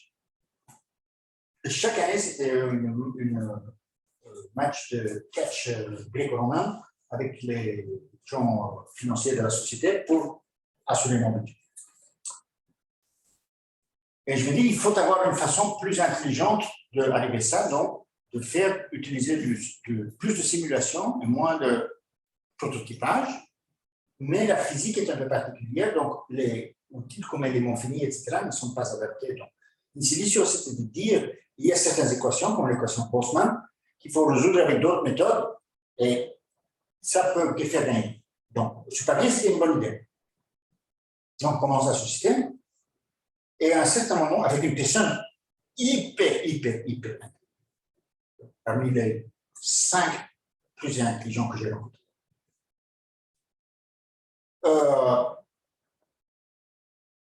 Mais on commence à avoir des signaux faibles, parce que les signaux sont toujours faibles. Nos hypothèses sur la valeur économique de ce qu'on faisait n'étaient pas correctes. Et pour moi, ce qui a fait le tilt, c'est qu'il y avait un client avec qui on avait travaillé pendant plus qu'un an. On avait fait du conseil pour eux, un projet de 150 000 €, donc j'avais quand même bien eu l'occasion d'évaluer notre technologie. Et après un an, l'ingénieur lui dit, est-ce que vous ne pouvez pas me faire un slide pour expliquer à mon management quelle est la valeur de travailler avec vous? Et à ce moment-là, je me suis dit, ça, c'est pas bon signe. Parce que si c'est pour nous, c'est tellement clair. Mais lui qui a travaillé pendant un an et demi avec nous, il a du mal à convaincre son chef que ça vaut le coup de l'investir. Ça veut dire qu'il y a un mismatch entre ce que nous, on pense et que son management y pense. Parce que si, après un an et demi et un grand projet, le management n'a toujours pas compris la valeur de ce qu'on fait, ça veut dire que notre perception de la valeur peut-être incorrecte. Donc, c'est à ce moment-là que moi, j'ai changé d'avis de ce que je dis, on n'est pas sur la bonne voie. Donc, pour répondre à la question, d'abord, ce sont tous les signaux faibles. Mais, et ça revient à la question de questionnaire hypothesis. Voilà, c'est ça. Moi, je venais avec une certaine perspective et je pensais que tout le monde avait la même perspective. Et ce n'est qu'au moment que j'ai reconnu que d'autres gens regardent la même chose et ne voient pas la même chose. Est-ce que c'est une réponse? Alors, déjà en Capsulix, vous proposez des technologies innovantes, comme l'ALG que vous avez présenté. J'avais une question. Alors, il vous arrive que les écoles d'ingénieurs en France ont beaucoup des cœurs stratégiques d'innovation, des centres d'innovation stratégique. Il vous arrive de collaborer avec, si j'ai bien compris. Et si oui, comment cela se passe-t-il et quels sont les apports mutuels? Ça, c'est une très bonne question. Moi, si vous regardez le classement chinois, vous connaissez le classement chinois des universités. Dans le top 10, j'ai collaboré avec Stanford, Harvard, Columbia, Berkeley, Cambridge et Carnegie. Je suis sûr qu'ils sont là. Vous avez un peu de tout. Donc, ce qui est très important quand on collabore entre une entreprise et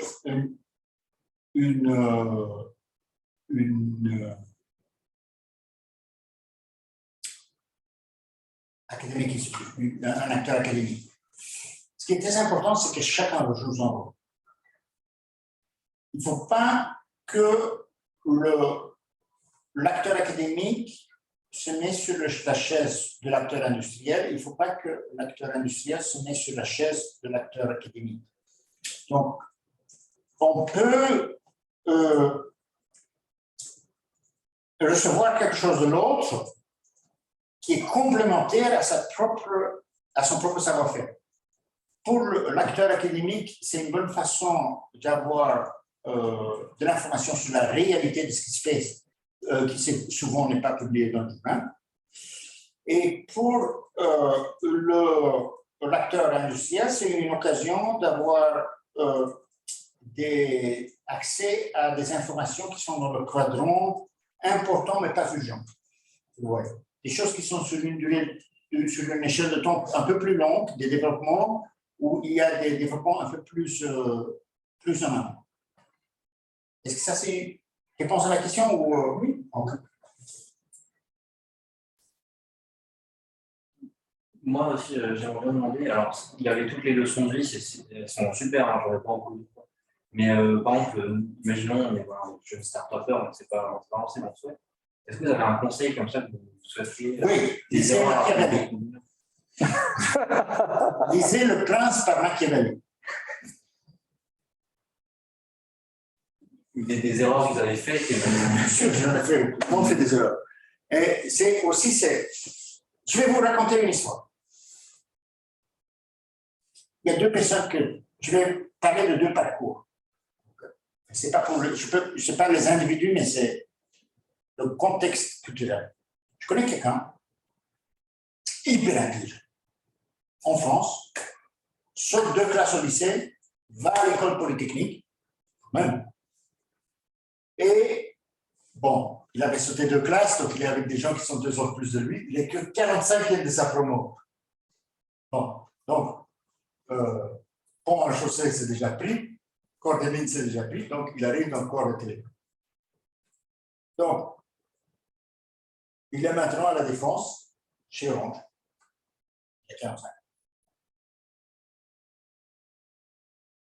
Dans le système français, c'est comme la trajectoire de la planète Mars autour de du Soleil. Tu vois, c'est déterministe. Tu peux déjà prédire le 15 février 2035 où sera la planète Mars. Et c'est exactement la même chose. Les gens font un examen à l'âge de 22 ans et à partir de là, c'est déterminé. L'autre a une vie très confortable. Hein? Je ne dis pas qu'il a une vie misère, mais. Autre exemple. Je connais un monsieur, et je le connaissais parce que je l'existais. Il a travaillé chez IBM dans l'équipe dans les années 60 qui a développé la disquette. Il a fait des études à MIT, ce qui est une école tout à fait respectable. Et il a travaillé chez IBM, l'équipe qui a fait la disquette, et il s'appelle Alan Sugar. Et en 1970, il monte une entreprise pour faire des disques. Et il l'appelle Sugar Technologies. Mais c'est un gars avec un caractère un peu particulier, et en 1974, il s'est fait virer de sa propre boîte. Ok. Et donc, il démarre un restaurant. De 1974 à 1978, il a un restaurant. En 1978, il y a Steve Jobs et Wozniak qui démarrent Apple. Il va voir Wozniak et il dit à Wozniak, pour votre Apple, vous avez certainement besoin de petits disques durs, parce que les grands disques durs de l'époque, ce n'est pas très commode pour votre PC. Et Wozniak dit, c'est vrai. Et il dit, je vais faire une entreprise qui va se spécialiser dans les petits disques durs. Et les autres sociétés qu'il avait virées avaient toujours les droits au nom Sugar Technology avec son nom. Et ça le gênait. Donc, il a pris le dictionnaire, il a cherché le mot qui ressemble le plus à Sugar Technology, juste pour les Anglais. Et il a trouvé Seagate, ce qui veut dire porte donnant sur la mer. Ça n'a rien à faire avec le disque dur. Mais ça ressemble à Sugar. Donc, il a appelé son entreprise Seagate Technology. Et quand il s'est fait virer de Seagate Technology en 1997, il avait reçu l'année d'avant une rémunération de 16 millions, donc ça va. J'étais chez lui pour manger et Seagate avait 150 000 employés. Okay. J'étais chez lui et ils ont un genre de dîner et il y a cette peinture de Matisse avec les filles qui dansent en bleu. Je ne sais pas si vous connaissez. C'est très grand, 2 mètres par. Et quelqu'un dit oh, elle est super cette reproduction. C'était pas une reproduction. Donc, on peut quand même dire que le monsieur, il a réussi comme entrepreneur. Mais c'était peut-être parce que ce qui était très intéressant dans sa tête, c'est qu'il avait essayé quelque chose, ça n'a pas marché. Bon, il a fait un restaurant. Donc, il n'y a pas cette idée de trajectoire parfaitement prédictible et linéaire. Il a fait une chose, et puis il a fait une autre chose, et à la fin, il a quelque chose qui a marché. Donc, je pense que ce qu'on appelle les échecs, il faut se poser la question, qu'est-ce que j'ai appris? Comment est-ce que je peux avancer? Et aussi, à la fin, tout le monde est aussi mort. Hein? Si tu as quelque chose qui ne marche pas, ils ne vont pas mettre sur sa tombe la honte, il a essayé de monter une boîte et ça n'a pas marché. Voilà. J'ai l'impression que vous avez monté des boîtes avec des associés. Comment? Vous avez monté des boîtes surtout avec des associés. J'ai l'impression, je ne sais pas, vous dites. Non, après ma première expérience traumatique, je le fais maintenant tout seul. Vous ne voulez pas non plus forcément avoir des associés. je suis pas catégoriquement contre, mais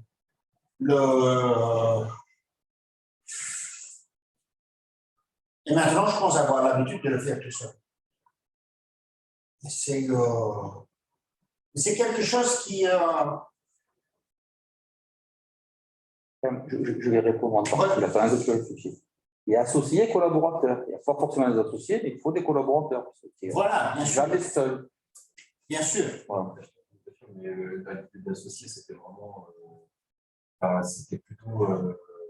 On voit les pour et les contre, enfin, les avantages et les désavantages. Et moi, je voulais avoir votre avis là-dessus, tout simplement, parce qu'on voit plus souvent les fois où ça ne marche pas, où ça fait parler, l'histoire de Facebook, c'est connu, que les équipes, au final, il y a des magouilles qui font qu'il n'y en a qu'un qui termine complètement le projet ou l'autre. Mais en même temps, souvent, ça permet d'avancer vraiment efficacement. Ça vaut vraiment. Il y a. Je pense que c'est une question très intéressante. D'abord, il y a la question quelle est la valeur ajoutée? Quelle est la valeur ajoutée? Donc, il y a l'avantage de quelqu'un qui est associé, c'est qu'ils ont ce qu'on appelle skin in the game. Okay? Ils veulent vraiment que ça marche. Et si ça ne marche pas, c'est eux qui souffrent des conséquences. Donc, je pense que c'est très important, si quelqu'un est, entre guillemets, associé, que cette personne a des conséquences négatives s'il y a un comportement destructif. Parce que c'est la meilleure garantie pour que cette personne ne va pas avoir un comportement destructif. Deuxième chose, le désavantage, ou la différence entre, et je vais simplifier bien sûr, un salarié, à la limite, cette personne va travailler pendant un mois, à la fin du mois, tu payes le salaire de cette personne, et comme ça, les comptes sont réglés pour ce mois. Et après, le compteur est remis à zéro. Dans le sens que, mais quelqu'un que tu crées comme associé, tu dis à cette personne, tu vas travailler peut-être pendant un an gratuitement, et peut-être qu'un jour tu seras rémunéré. Mais un an devient 2, 3, 4, 5, 6. Donc, et peut-être une des deux personnes a besoin d'argent rapidement, et l'autre dit non, moi je veux avoir continué encore. Pour moi, c'est plus important qu'il n'y a pas de. Qu'on a la liberté de décider nous-mêmes ce qu'on fait, que de gagner beaucoup d'argent. Et ça, c'est très difficile à prévoir. Par exemple, cette histoire avec les autocollants autodésinfectants. Moi, j'ai 100% des actions dans Capsulix. Quand le conseil d'administration dans Capsulix a fait une réunion pour décider est-ce qu'on va mettre des ressources dans le projet de développement de autocollants, c'était très vite décidé on va rien faire. Et avec tout le respect pour les dentistes à la retraite, si on avait des dentistes à la retraite qui avaient mis quelque chose dans la société, qui sont actionnaires, et il faut les convaincre, ils ne sont pas d'accord, etc., etc. Je ne dis pas qu'ils sont nécessairement méchants, mais ça n'accélère pas le résultat. Moi, j'ai eu l'idée à 10h du matin, et à midi, c'était décidé ce qu'on va faire. Et de ce point de vue-là, c'est beaucoup plus vite comme ça. Après, il y a certaines choses où tu as quand même besoin de beaucoup d'argent. Et quand on a besoin de beaucoup d'argent, surtout des fonds de roulement, tu ne peux plus faire autofinancement.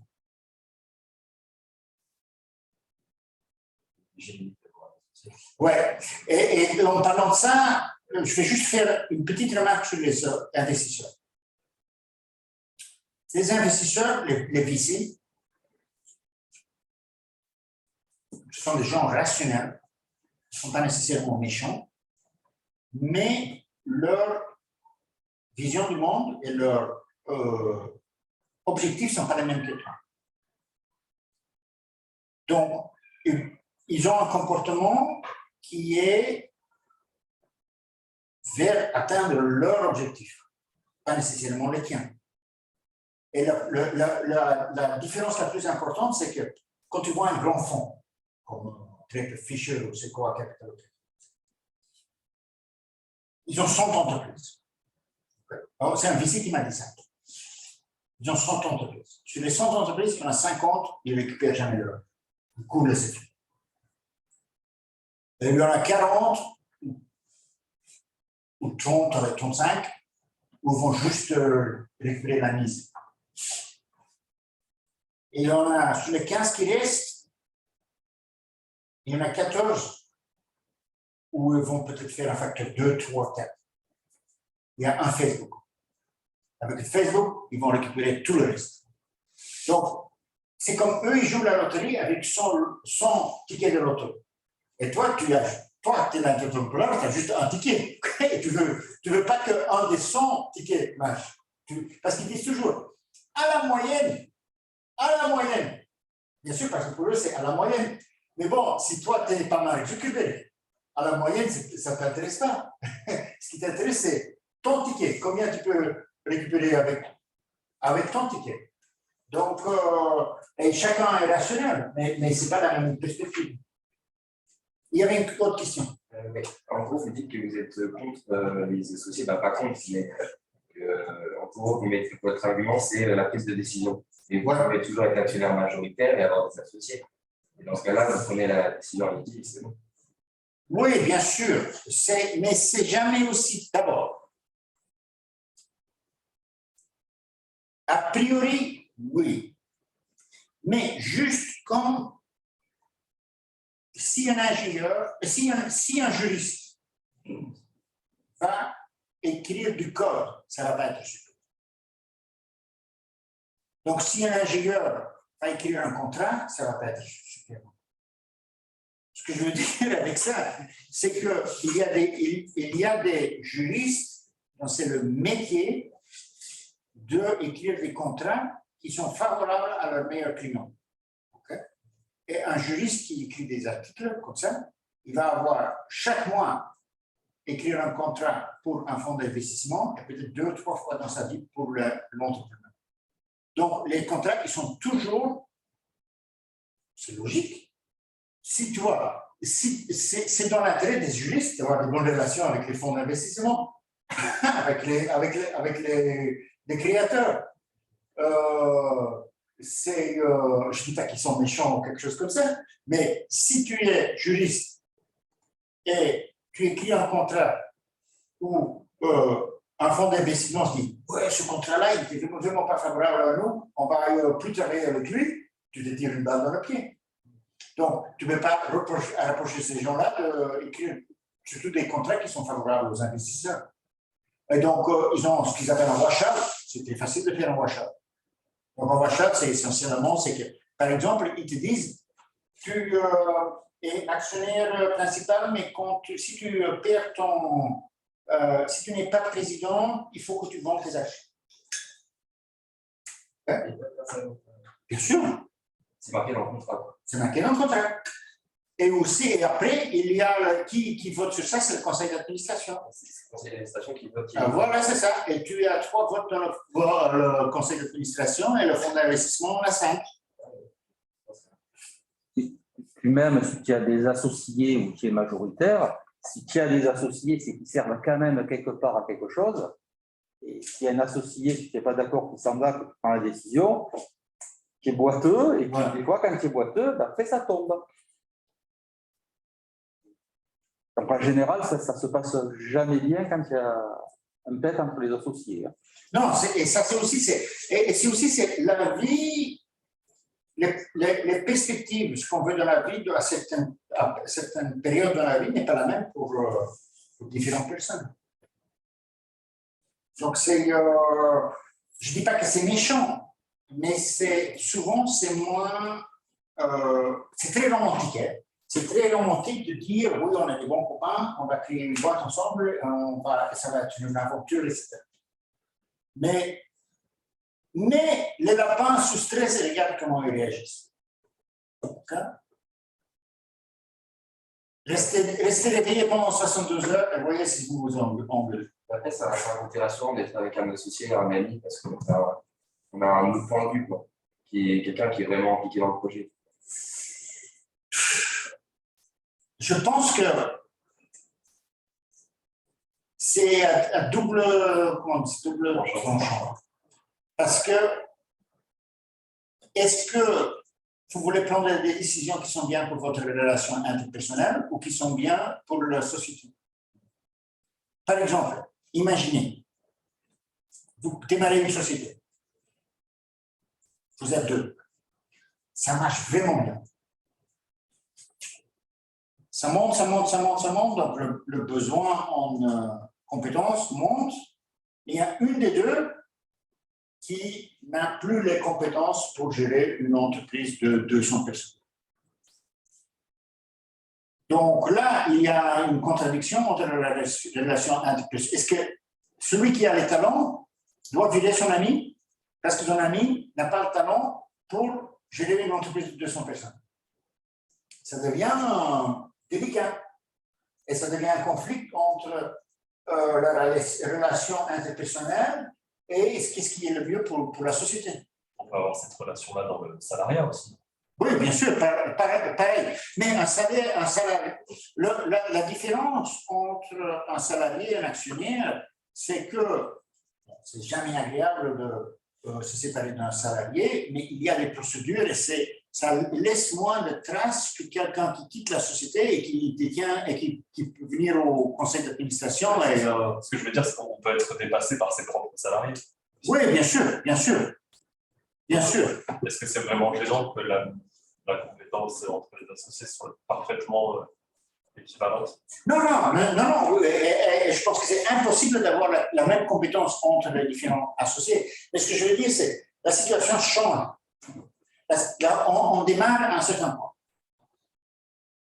On est des copains, on a une bonne idée, on vient de finir 2 bouteilles de rosé, on est super enthousiaste et on va repartir les parts en 4. OK. Sauf qu'il y en a un, il y en a une qui, pour des raisons personnelles, ne peut pas travailler 12 heures par jour. Et il y a des contrats qui sont payés. Mais cette personne a toujours 25% des actions. Ça ne peut pas changer. Et est-ce que les autres, ils vont dire, oui, tu es toujours mon ami, mais c'est quand même, ils vont avoir des implications à cause de ça. Et si c'est un salarié, tu peux toujours dire, oui, je ne te donne pas une augmentation ou quelque chose comme ça, mais actionnaire, tu es actionnaire, ça ne peut pas changer. Donc, et aussi, actionnaire, il y a 2 côtés. Il y a le côté rémunération et il y a le côté décision. Quelqu'un, par exemple, imagine, pour vendre la société. Il y en a un qui a un problème de santé, il veut dire, il y a quelqu'un qui veut vendre, vous voulez vendre la société pour 10 millions. Il y a ou il y en a un qui a un problème de santé et qui ne sera pas contre travailler un peu moins. Il y a une société qui vient, qui offre 3 millions. Peut-être que celui qui a des problèmes de santé est prêt de dire, bon, on accepte les 3 millions, comme ça j'ai 1,5 million, je suis confortable et je vais vivre tranquillement, pendant que l'autre dit, non mais, si je reçois 5 millions, j'ai beaucoup plus de liberté, je ne peux plus travailler pour le reste de ma vie, ou je ne sais pas quoi, ou je m'achète 10 Ferrari, si ça c'est quelque chose qui est mais c'est... les perspectives ne sont pas les mêmes. Et donc, la façon qu'on va réagir à des prises de décision ne va pas être la même. Et c'est aussi difficile à prévoir. Tu ne peux pas d'avance prévoir quelle est la situation dans laquelle tu vas te retrouver. Et moi, j'ai vu beaucoup de situations conflictuelles. Par exemple, l'idée là, des autocollants, ouais. C'est pas vous qui avez eu l'idée, c'est moi. C'est-à-dire, quand je dis l'idée est venue me voir, il n'y avait personne d'autre. Je dis ça dans le sens spirituel. J'avais une autre question sur les leçons. Vous avez pris conscience de ces leçons sur le moment même, c'est après vous avez fait une rétrospection maintenant. Oui, hier, quand j'ai préparé les slides. Et voilà. Avant-hier. Non, je pense que c'est. Ça, c'est une bonne question. Il y a des choses qui viennent un peu avec le temps, ouais, c'est ça. Ça prend un certain temps de maturation. Et souvent, avant qu'on peut le formuler, on le sait déjà, mais on ne peut pas encore le mettre dans une phrase.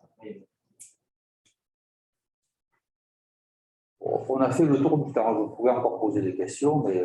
Ah, voilà, c'est bien. C'est une question un peu personnelle quand même. Ah oui, vas-y.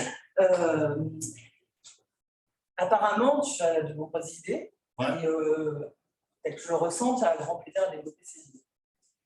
Si tu avais eu tous les moyens pour développer ces idées dans une entreprise, vraiment un budget illimité, enfin tu fais ce que tu veux, est-ce que tu l'aurais fait? Quel intérêt ça a de créer une entreprise par rapport à une situation où finalement tu... Qu'est-ce qui t'intéresse vraiment dans la création d'entreprise? C'est les deux dimensions. Le fait que tu n'as rien, tu n'as pas de compte à rendre peut-être. Je ne sais pas, je me fais peut-être des fois. C'est une bonne question. Je pense que, Est-ce que d'une certaine façon, j'ai fait comme ça quand j'étais chez Philips. D'accord. Parce que chez Philips, c'était un labo où il y avait. La façon que le management était fait chez Philips, c'est qu'une fois par an, tu te mets avec ton chef et on fait 10 objectifs pour l'année. Et c'est tout ce qui est en management. Et un an après, on va voir et que tu as réalisé bien les 10 objectifs. Donc, ce n'était pas toutes les semaines un rapport ou quelque chose comme ça. On regarde sur ce que tu as fait pendant un an. Mais bon, si tu n'avais que 9 des 10 après un an, tu avais un problème. Oui, mais en plus, c'était des objectifs fixés par l'entreprise. Donc, en discutant ensemble, parce que bien sûr, la personne a plus d'expertise sur le domaine que. Mais je n'aurais pas pu dire j'arrête tout pour travailler sur notre sujet. Voilà. C'est ça. Et je pense aussi que, du point de vue d'une entreprise, je pense qu'il y a très peu d'entreprises qui peuvent, peut-être Google travaille comme ça, mais il y a très peu d'entreprises qui vont vraiment travailler comme ça, c'est-à-dire il y a certains gens, et s'ils veulent passer 2 ans à étudier la vie sexuelle des fourmis, allez-y. Hein. Mais c'est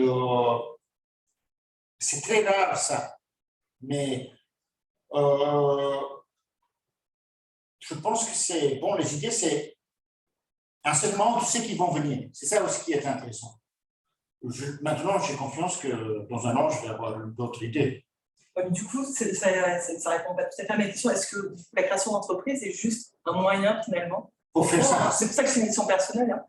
Ça ne concerne pas tout le monde, mais est-ce que c'est juste un moyen pour toi de pouvoir réaliser? Non, je ne pense pas. Parce que c'est aussi parce qu'il y a l'idée et avoir l'impact. Parce que avoir juste une idée et pas avoir d'impact sociétal, c'est un peu stérile. Oui, c'est bien intéressant. Et la création d'entreprise, c'est quand même une façon d'avoir un vrai impact sur la société. Comment dire, préparez pas mon choix. Vous voyez, avec Encapsulix, on peut allonger la durée de vie des. C'est pas qu'on peut, on fait. On allonge la durée de vie de certains produits, y compris des éléments photovoltaïques, qui a un effet sur le prix de l'électricité photovoltaïque. Et ça, c'est quelque chose qui me donne quand même une certaine satisfaction personnelle. Et c'est un impact écologique aussi. Hein. Voilà, c'est ça que si un jour je peux regarder mes petits-enfants dans les yeux, dire je sais que notre génération, ils ont bien m'aider, mais moi, j'ai essayé. Ça, c'est quand même un truc, ou par exemple avec les autocollants. Bon, c'est pas que je suis catégoriquement contre l'idée d'avoir 10 millions sur mon compte. Bon, mais l'idée de dire je peux sauver la vie de 5 ou 10 personnes, même voilà, quelques personnes avec ça, ça donne quand même une satisfaction personnelle très importante. Et de ce point de vue-là, juste écrire un papier et le publier dans un journal, ça n'a pas le même impact que de dire voilà, je vais dans la rue et je vois le résultat de mon invention.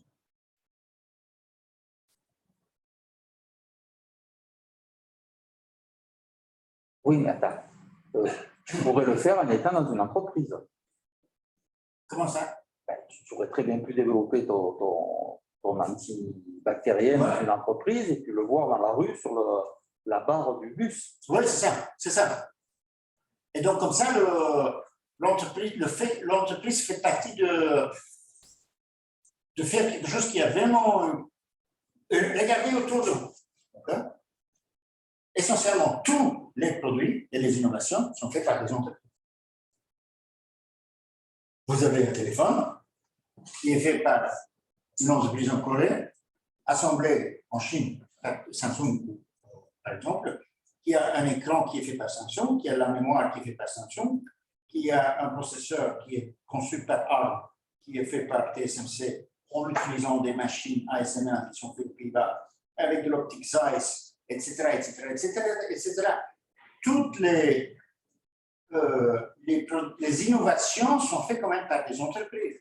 Les gouvernements, ils peuvent encadrer, mais ils ne sont jamais derrière le volant. Celui qui apporte les innovations, c'est quand même les entreprises. Après, il y a certaines terres qui sont plus favorables que d'autres à l'innovation. J'ai entendu au début de la présentation que vous n'étiez pas favorable justement à l'esprit français. Est-ce que vous pensez vraiment que la France a une carte à jouer dans l'entrepreneuriat? D'abord, oui, je pense que c'est une très bonne question. Et moi, je suis à un point où c'est complètement détaché. Donc, pour moi, mais je sais que c'est pas représentatif. Mais voilà, il y a une entreprise. Quand je regarde cette semaine, il y a une entreprise en Corée, il y a des gens en Taïwan, il y a des gens en New York, quelqu'un en Californie, en Allemagne, en Suède, en Suisse. Donc, le fait que je suis physiquement en France, je peux être à n'importe quel endroit. Après, ce que je sais, c'est que quand j'étais en Silicon Valley, c'était quand même super. Parce qu'aussi en Silicon Valley, c'était les gens, la qualité des gens, tout le monde va à Silicon Valley parce qu'ils savent que c'est là que ça se passe. Et donc, on avait des gens qui étaient de très bonne qualité. Mais ça, de ce point de vue-là, Silicon Valley est quand même pas représentatif. Parce que les gens qui vont, c'est le seul endroit dans le monde dont tu dis, oui, c'est l'endroit où il faut aller.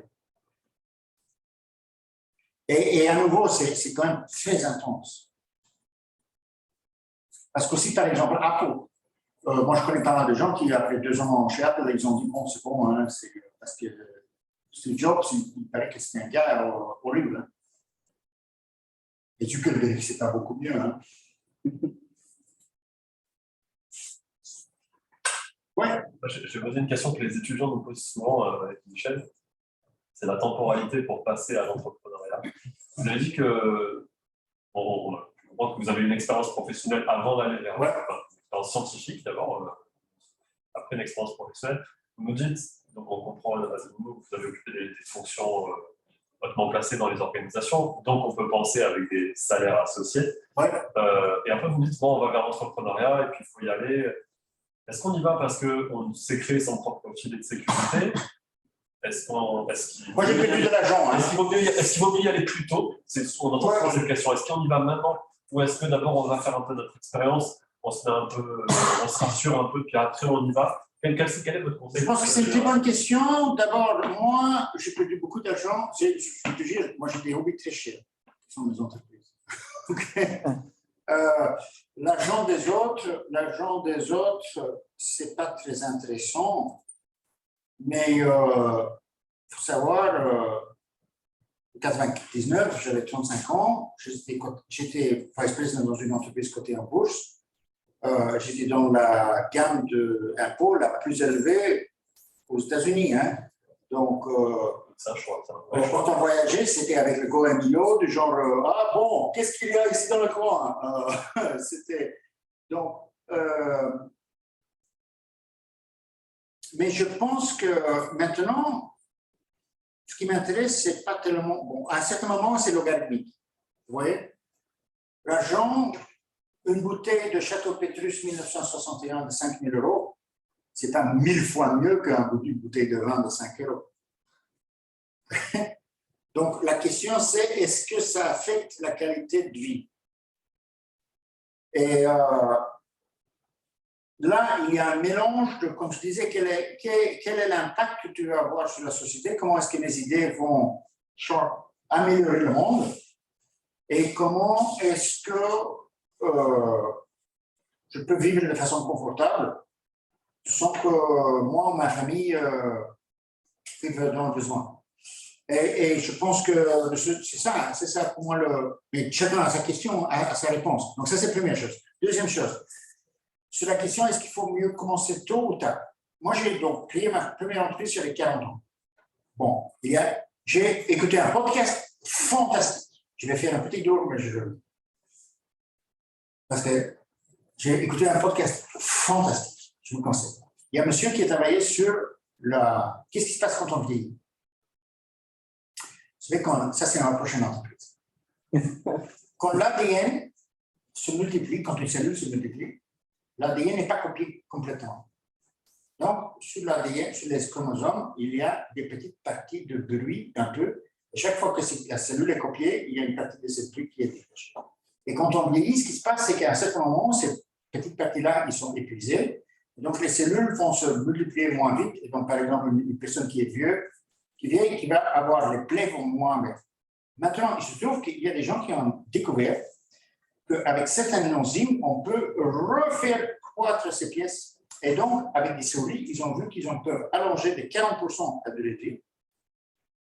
Et les souris, quand elles sont cancer ou quelque chose comme ça, et les souris qui sont plus âgées, ils ont le corps d'une souris plus jeune. Donc, imaginez, vous avez 95 ans et vous avez le corps d'une personne de 30 ans. OK? Ça change tout. Ça change tout. Donc, si vous pensez faire la retraite avec 65 ans, ciao, hein? Oubliez ça. Vous avez une carrière, et apparemment, il y a des entreprises en ce moment qui sont en train de développer des médicaments pour faire ça pour des humains.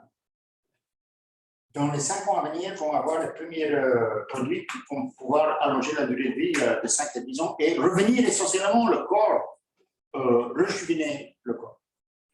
Bon, ça c'est le petit détour. Donc, moi je pense que commencer à 40 ans, c'est pas si mal, surtout si tu vas vivre jusqu'à 120 ans.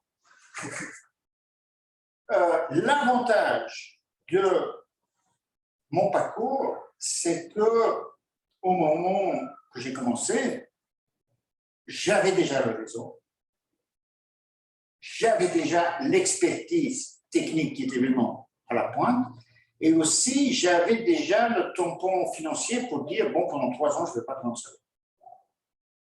Et ça facilite quand même pas mal les choses. Et aussi la confiance de... Bon, si tu as fait déjà 20 brevets, tu sais, au moment que tu en as un, le 21e, tu sais que c'est un cas. Parce que si c'était mon premier brevet, peut-être que je me dis, est-ce que je ne suis pas dans le mauvais chemin? Donc ça, c'est des arguments pour commencer après avoir une certaine expérience. Après, je pense que ça dépend aussi du domaine. Bien sûr, il y a des gens qui créent leur société quand ils sont très jeunes et que ça marche bien. Je pense que ça dépend du domaine. Parce qu'il y a des domaines où il faut 10 ans pour acquérir les connaissances techniques. Et comme par exemple les gars de Google, ils faisaient quand même une thèse en mathématiques. Hein. Donc, c'est pas à Stanford. Donc, c'est quand même, c'est pas qu'un jour ils étaient dans la rue en train de nettoyer les poubelles avec tout le respect pour les gens qui s'occupent de ça. Et ils disent, oh, on va faire ça. Non, je pense que Sergey Brin, il a fait une thèse sur la question définition de métrique de distance entre objets dans des espaces hyperdimensionnels, avec des millions de dimensions. Donc, c'était la base mathématique de Google était vraiment quand même déjà dans leur travail mathématique très... Donc, je pense que si tu veux faire quelque chose qui est technologique, hyper pointu, ça fait pas mal d'être expert parce que tu sais aussi qu'est-ce qui a déjà été fait et qu'est-ce qui est vraiment innovateur. Par contre, pour faire écrire du code toute la nuit, ça va mieux quand tu as 20 ans que quand tu as 5 ans. Et peut-être une petite question, la dernière. Et ça va être la dernière. Ouais, après, l'on fait souvent en face, c'est le positionnement par rapport à la famille. Ou alors, nous, c'est un positionnement qui est un peu inversé. C'est souvent ce qu'on entend, c'est bon, ok, ils sortent en tant qu'ingénieurs, donc ils n'ont pas trop de mal à trouver un boulot avec des salaires qui sont convenables. Et des familles qui font face à quoi, tu vas créer ta boîte, mais justement, tu ne vas pas te payer, et justement, et donc le positionnement est jeté, est remis en question. Est-ce que vous avez un conseil à leur donner sur ce positionnement par rapport à la famille, par rapport à la société? Il y a deux choses. D'abord, il y a la gestion du temps. Et là, je dis, tout le monde a exactement la même quantité de temps, 24 heures par jour. Pas plus, pas moins. J'ai un cousin qui est brillant, il est avocat, et il fait des choses comme, par exemple, il a eu l'ex de Jean-Paul Belmondo quand elle est poursuivie en justice, et le terroriste du 13 novembre quand il était en Belgique encore. C'était son le client national. Et un acteur qui est... Donc, il fait des choses comme ça. Donc, il est vraiment top brillant. Un jour, il me dit, il faut qu'on aille faire du sport. Et il dit, oh, mais je travaille beaucoup, je n'ai pas beaucoup de temps pour faire du sport. Je dis, Obama, il a du temps pour faire du sport. Et je suis sûr qu'Obama, il avait un emploi du temps plus chargé que lui. Et donc, tu peux pas créer du temps, sauf avec cette histoire. C'est pour ça que ça m'intéresse. Mais la gestion du temps, c'est il faut avoir cette priorité et déterminer son temps en fonction. Il faut assurer que tu es en bonne santé, il faut avoir une vie personnelle qui passe du temps comme tu veux. Deuxième chose, il y a la sécurité financière des gens autour de toi. Et là, bien sûr, si tu as des obligations financières importantes, tu ne peux pas nécessairement te permettre de faire ça. Vous dites que c'est quand même un peu inégal. De fait, l'accès à l'entrepreneuriat peut être inégal.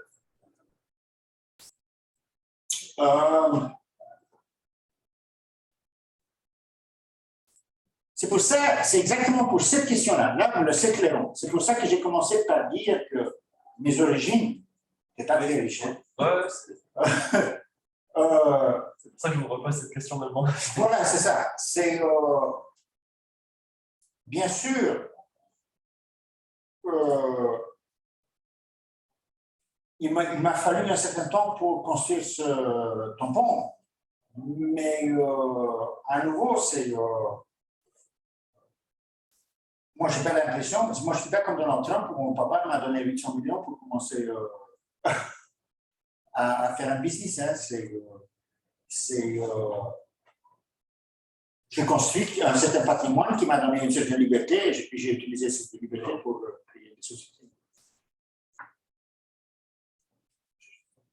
Allez, vas-y. Vous avez parlé de votre évolution, notamment aux États-Unis. Alors, c'est un peu un sujet, de l'entrepreneuriat, mais vous conseillez quoi est-ce que vous avez des conseils à donner pour évoluer dans une entreprise aux États-Unis? Oui.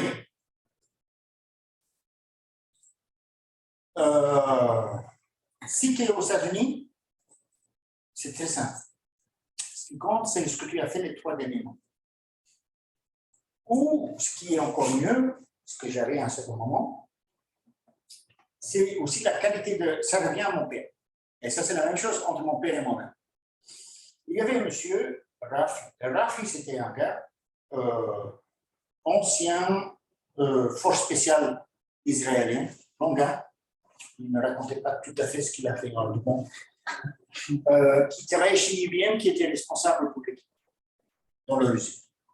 En 1997, il avait un problème. Et je dis, Raph, je viens t'aider. Ce n'est pas strictement nécessaire, mais je viens t'aider.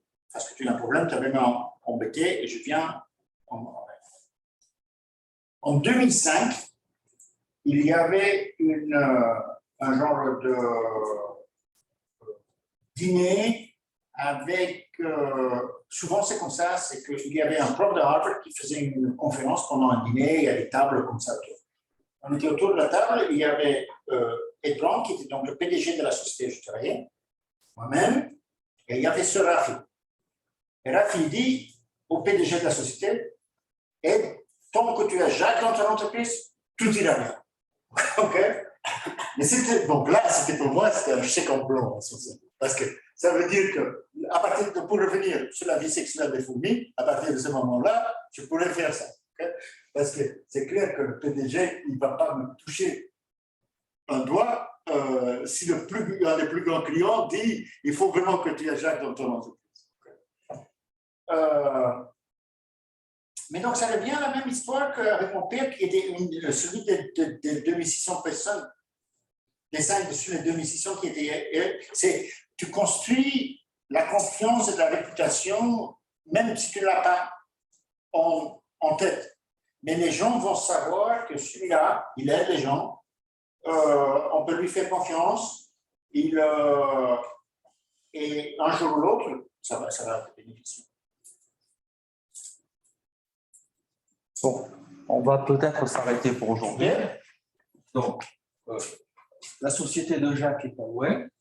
Si vous avez encore des questions, je vous dirai où c'est. On était chez lui. Donc, on va quitter. Il n'y a plus que Françoise avec nous. Donc, bonjour Françoise, elle ne nous entend pas, mais si elle nous entend, elle ne nous voit pas. On ne peut pas parler. Si, elle ne peut pas parler. Non. Donc, Françoise dirige l'équivalent à ma centrale. Je vous entends bien. Voilà. Donc, Jacques, on va te remercier. C'était très bien. Je pense que ça vous a intéressé. Hein.